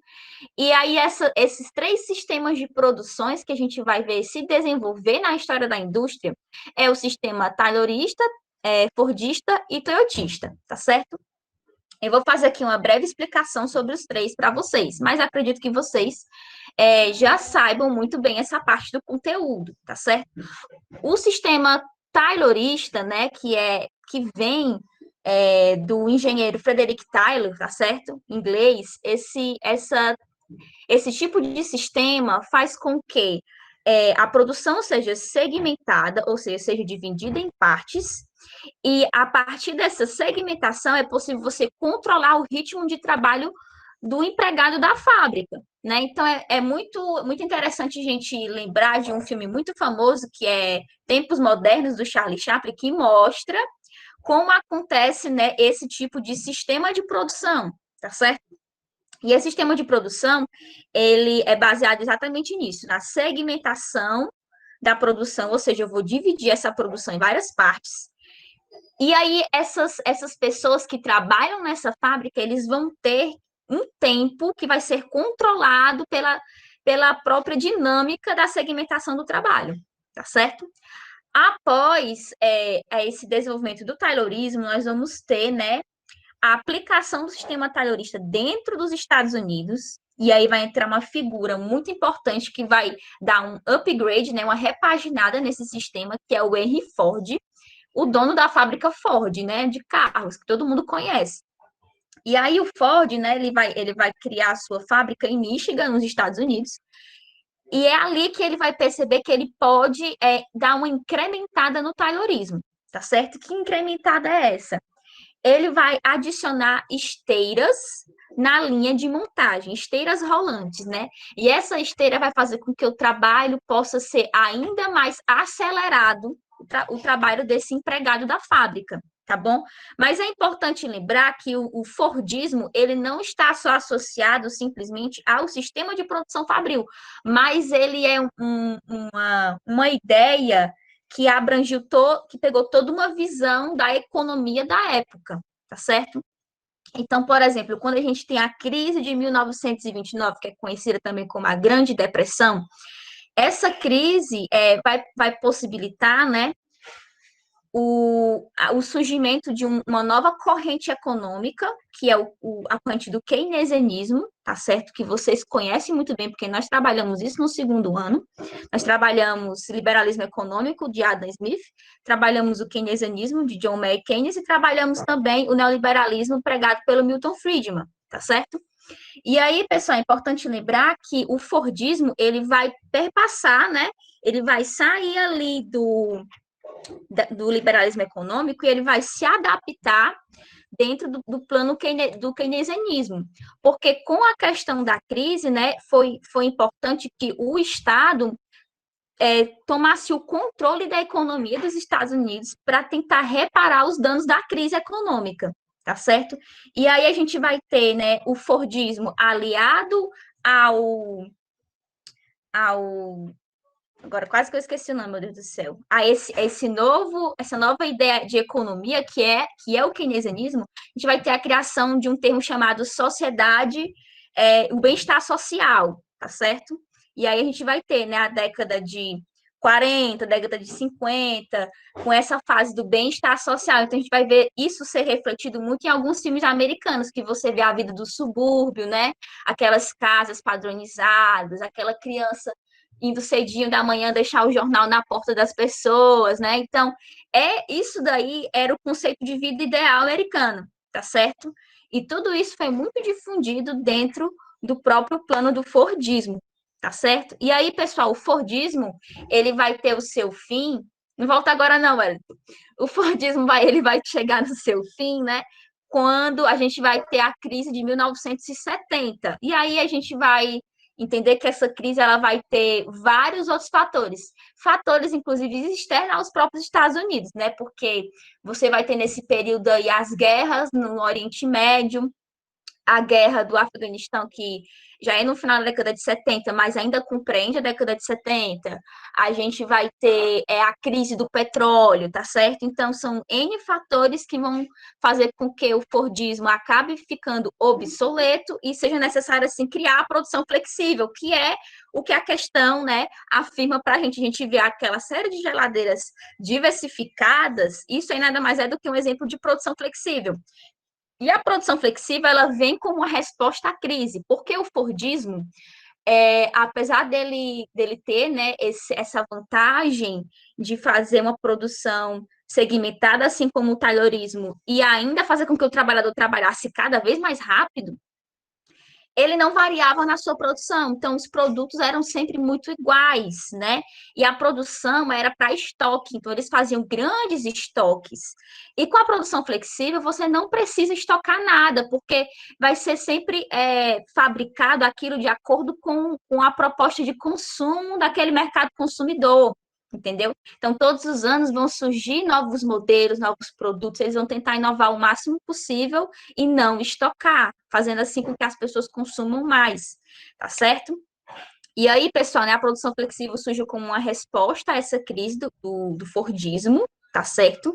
Vai ser introduzido novas tecnologias, a robótica, o que vai, consequentemente, trazer, né, um probleminha que eu vou chamar de Desemprego é estrutural, porque as pessoas, elas não têm a qualificação necessária, né? E sem contar que elas também vão ser substituídas por essas máquinas, e aí o empresário, né, o dono da fábrica em si, ele vai ter a vantagem de economizar com a mão de obra, mas ao mesmo tempo, uma série de pessoas vão perder os seus empregos, e aí a competitividade vai aumentar.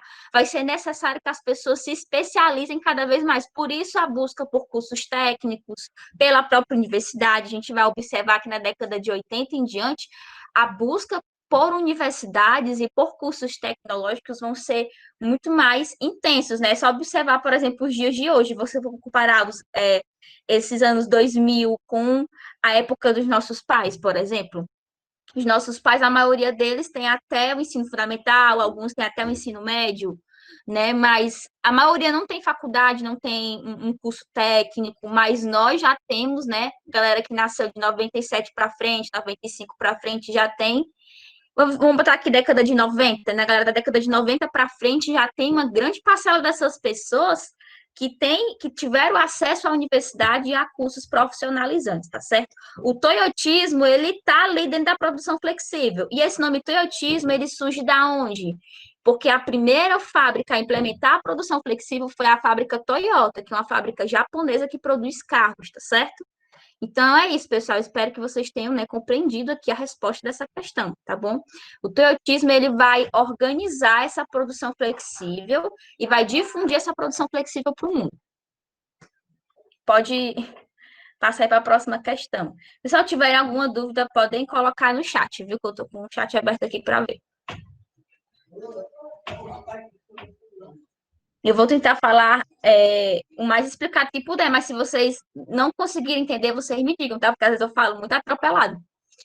Próxima questão. São indústrias de ponta da terceira revolução industrial. Estou falando aqui, pessoal, da revolução técnico-científica e informacional, tá certo?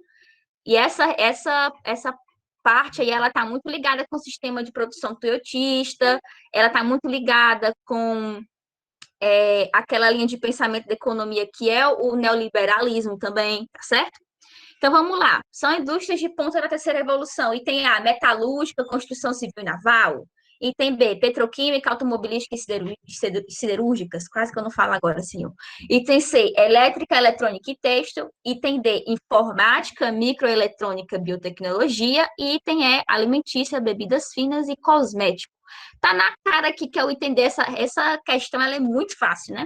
E aí, pessoal, por que eu entender? Porque a terceira revolução industrial, ou revolução técnico-científico informacional, como o próprio nome diz, busca desenvolver novas técnicas, tá certo? E aí ela vai se amparar no conhecimento científico. A gente vai observar que essas novas técnicas, elas utilizam a robótica, a informática, né? Então, a busca por pessoas que trabalham com ciência da computação, que desenvolvam softwares, vão ser muito maior, tá bom? Aqui é basicamente o que eu falei no último slide para vocês, né? A gente está vendo aí que essa terceira revolução industrial, ela traz essa busca pelo segmento científico, pela robótica, a biotecnologia, com certeza, né? A gente vai ter um desenvolvimento da medicina muito grande nesse período. Vai, consequentemente, trazer o desemprego estrutural, porque as máquinas vão substituir a mão de obra humana, tá certo? O surgimento das terceirizações, né? Então, a terceirização, ela tem seus prós e contras. Para o empresário, tem o lado positivo, porque ele pode acabar economizando, né, no seu produto final. Porém, para o consumidor, né, pode não ser tão interessante, porque pode vir produtos com baixa qualidade, mas isso a gente pode discutir em outro momento. Vão ter uma maior difusão das multinacionais, tá certo? E a divisão espacial do processo produtivo fica como, né? Dentro dessa questão das multinacionais aí, você vai ter uma mesma empresa que vai segmentar a sua produção em vários países, né? Então, o espaço geográfico fica muito diverso para essas empresas. Pode voltar aí, Wellington. Então, o item correto é o item D, tá certo? Item D de Deus. Pode passar a próxima questão. Vou tomar só uma aguinha aqui, pessoal, porque a minha garganta já tá ardendo.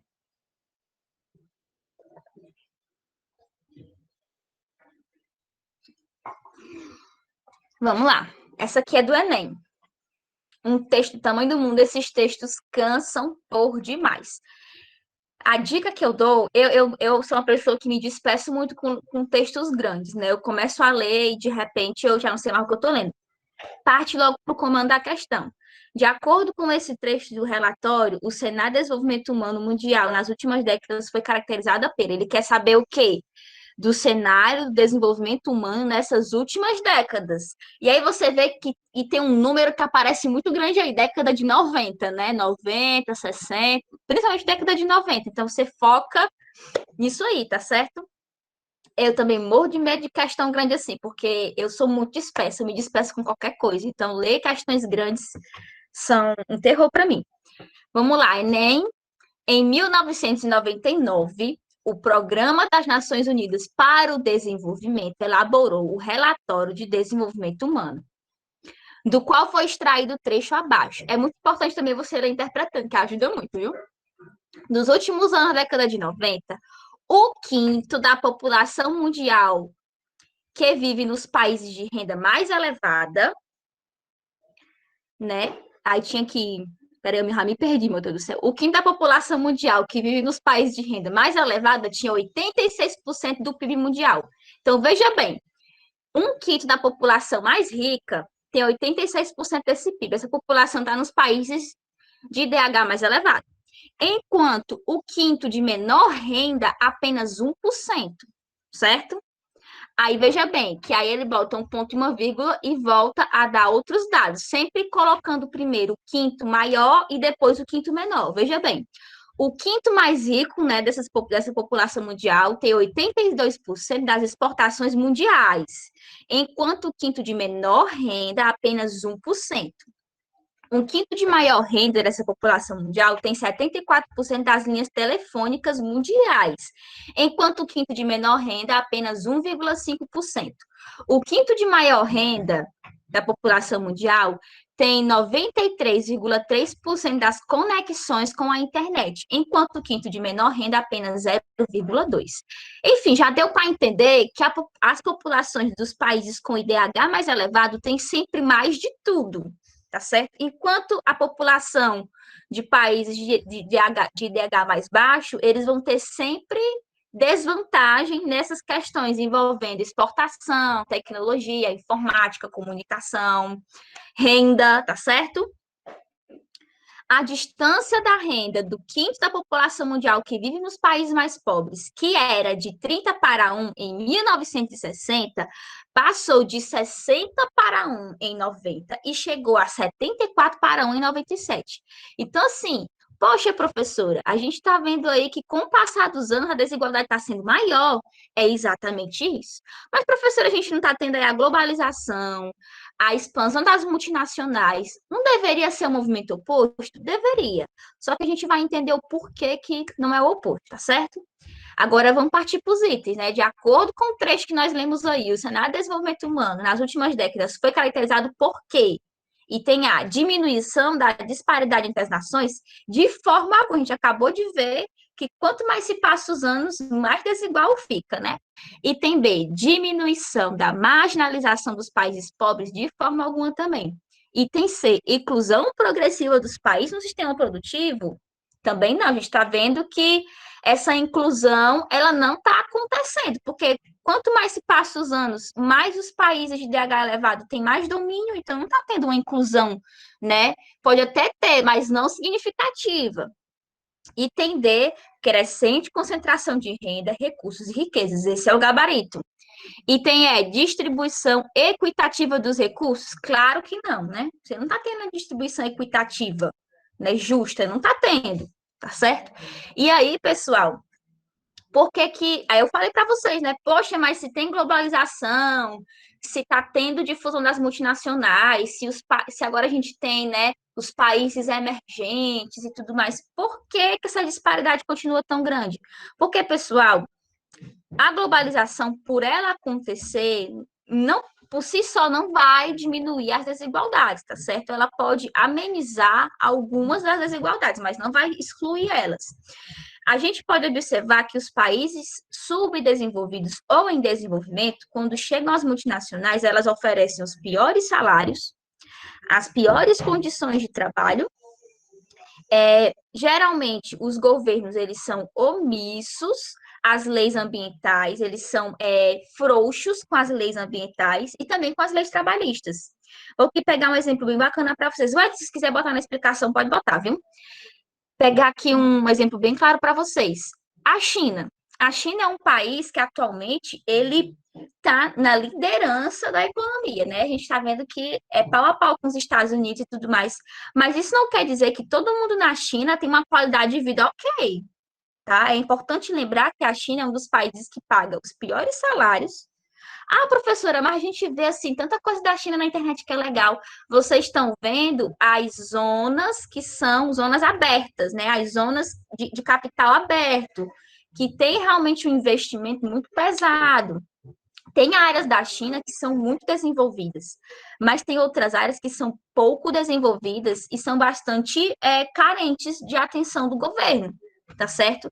E aí, né, as próprias indústrias do país, que o país tem uma concentração muito maior de indústrias chinesas, indústrias estatais, né? Essas próprias empresas, elas fazem uma dinâmica de trabalho muito intensa com seus trabalhadores. Os chineses, eles trabalham muito mais horas, eles ganham menos. Geralmente, o período de férias dele é muito menor que o nosso.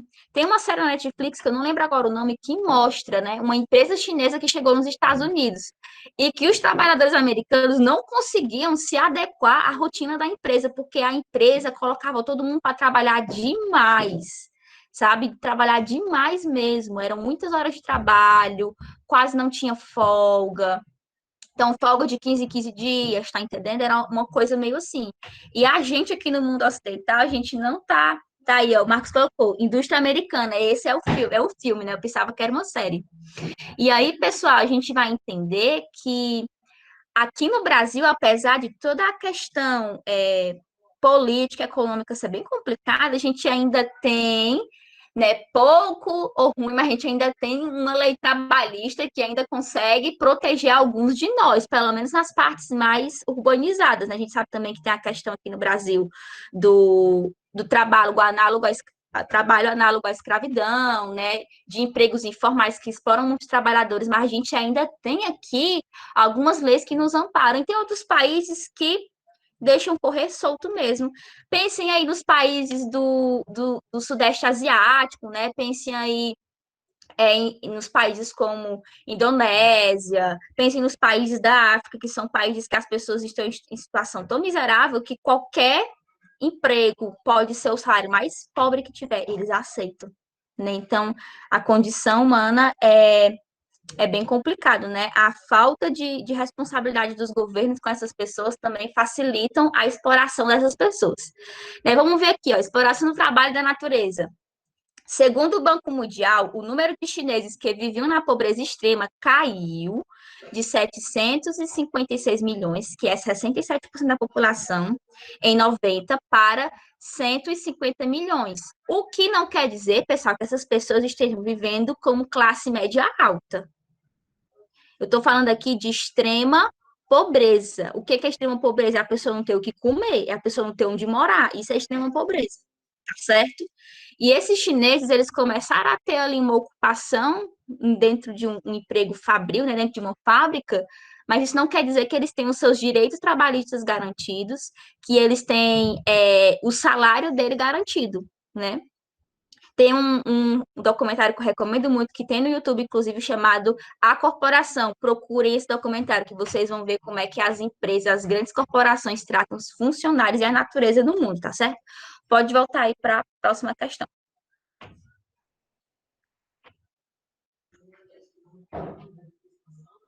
Então, vocês viram aí, né, o item D, o gabarito? Pode passar aí para a próxima. Ah, tô cansadinha, meu Deus do céu. A última questão agora, pessoal. Sobre as classificações dos países quanto ao nível de desenvolvimento, considere as seguintes afirmativas. Aqui entra nessa questão de indústria, mas entra também naquele conteúdo de IDH que a gente trabalhou ano passado também, no segundo ano, tá certo? Vamos ver aqui os pontos. Primeiro ponto, a pertinência da divisão do mundo em 3 grupos, né? Uma divisão super antiquada, que hoje em dia nós não usamos mais. Primeiro mundo, segundo mundo, terceiro mundo, é hoje bastante questionada. De um lado, o surgimento dos países recentemente industrializados tornou o chamado terceiro mundo muito heterogêneo. De outro lado, a crise do bloco socialista fez com que os países que o integravam passassem a ser, em sua maioria, economias de transição, o que desatualizou o conceito de segundo mundo. Pessoal, como eu acabei de dizer para vocês, né? Só o fato dele trazer aqui esses 3 conceitos, primeiro, segundo, terceiro mundo, e dizer aqui que já está bastante desatualizado, já mostra que esse item pode ser verdadeiro, tá certo? E aí ele fala, né, que os países do terceiro mundo, eles são muito heterogêneos, você não pode colocar todo mundo do terceiro mundo como um balaio só. Eu não posso comparar o Brasil, a economia brasileira, com a economia, deixa eu ver aqui, da Etiópia. Não posso comparar a economia brasileira com a economia do Egito, não posso comparar a economia brasileira com a economia da Colômbia, tá entendendo? Porque são desenvolvimentos diferentes. Mas, se vocês forem olhar a definição de primeiro, segundo, terceiro mundo, todo mundo da África, da América do Sul e da Ásia que não era socialista era considerado terceiro mundo, tá certo? Então, assim, era todo mundo um balaio só, sendo que cada país desse terceiro mundo, né, que nós não usamos mais esse nome, é diferente um do outro, tem uma forma de economia diferente uma da outra, tanto que você vai ver que tem um surgimento dos emergentes, tá certo? E esses países que eram o segundo mundo, que eram os países de economia planificada, países socialistas, hoje são países de economia em transição, né? Como é o caso da Rússia, tá bom? São países que já vivem uma situação de capitalismo, embora as políticas desses países ainda sejam muito conservadoras, né? Vou pensar aqui, o exemplo da Rússia, né? Que eu acabei de dizer para vocês, a Rússia tem uma economia capitalista, porém a Rússia ela ainda é muito conservadora nas questões políticas dela. É tanto que você vai ver que Vladimir Putin está no poder, é quase uma dinastia, é quase um reinado do Vladimir Putin, né? Ele está no poder há vários anos, sei lá, 20, 25 anos no poder. Acho que deve ser mais ou menos isso, né? Eu tenho 23 anos, então ele deve ter mais do que isso no poder. Porque desde que eu me entendo por gente, o Vladimir Putin é presidente da Rússia. Então, né? Então, assim, eles são conservadores ainda na questão política, porém a economia deles é capitalista, certo? Ó, desde 2012, mas antes dele ser presidente, ele era alguma coisa que eu não lembro, se ele era ministro, alguma coisa assim, né? Enfim, ele está no poder há muito tempo e ele fica revezando o poder dele. O Alex, 23 anos, saudade dessa idade, né? Ai, Alex, eu vou aproveitar por você, viu, a minha idade. Enfim, ele fica revezando a cadeira de presidente, né? Porque quando não é ele tenta eleger uma pessoa que é do partido dele. E é assim que está funcionando lá. Vamos ver aqui o segundo ponto. Atualmente está sendo amplamente utilizada a seguinte classificação: países desenvolvidos, países em desenvolvimento e países subdesenvolvidos. Essa classificação que está usada hoje. A gente vai ver também que essa questão do próprio nome subdesenvolvido já está sendo questionado, tá certo? O próprio nome subdesenvolvido já está ganhando um teor meio pejorativo. E aí alguns livros já não vão trabalhar, vão chamar economias menos desenvolvidas, né? Eles vão chamar mais ou menos assim. Mas esse item aí, pessoal, tá verdadeiro, tá certo? Agora é só atentar que nas novas literaturas vocês vão encontrar o nome menos desenvolvidos no lugar de subdesenvolvidos, tá certo? Terceiro, dentre as características dos países desenvolvidos encontram-se as seguintes: alto desenvolvimento tecnológico, participação expressiva dos setores secundários e terciários na economia, renda per capita elevada, distribuição de renda relativamente homogênea. Então, pessoal, o item correto aí é o item D, né? Todas as afirmativas aqui trabalhadas são as afirmativas corretas. O Marcos colocou um link aí. O que é isso aí, Marcos, que tu colocou? Colocou um link aí da BBC, depois eu vou olhar. Sobre o Putin e o tempo que ele está no poder. Muito obrigada, viu? Eu vou já abrir aqui uma guia para me ler daqui a pouco. Muito obrigada pela Ele informação. explica bem direitinho essa questão de quando ele assume, sai, volta, fica nos bastidores, mas é pelo menos uns 20 anos mesmo, de 2000 para cá, ele está sempre Olha aí, ali no poder. o Putin é um cururu, ele não quer sair da presidência de jeito de maneira. Mas assim, pessoal, é muito interessante você tentar conhecer, né, esses países que passaram por um processo de política socialista, como eles estão se comportando na economia e na política atualmente, tá certo?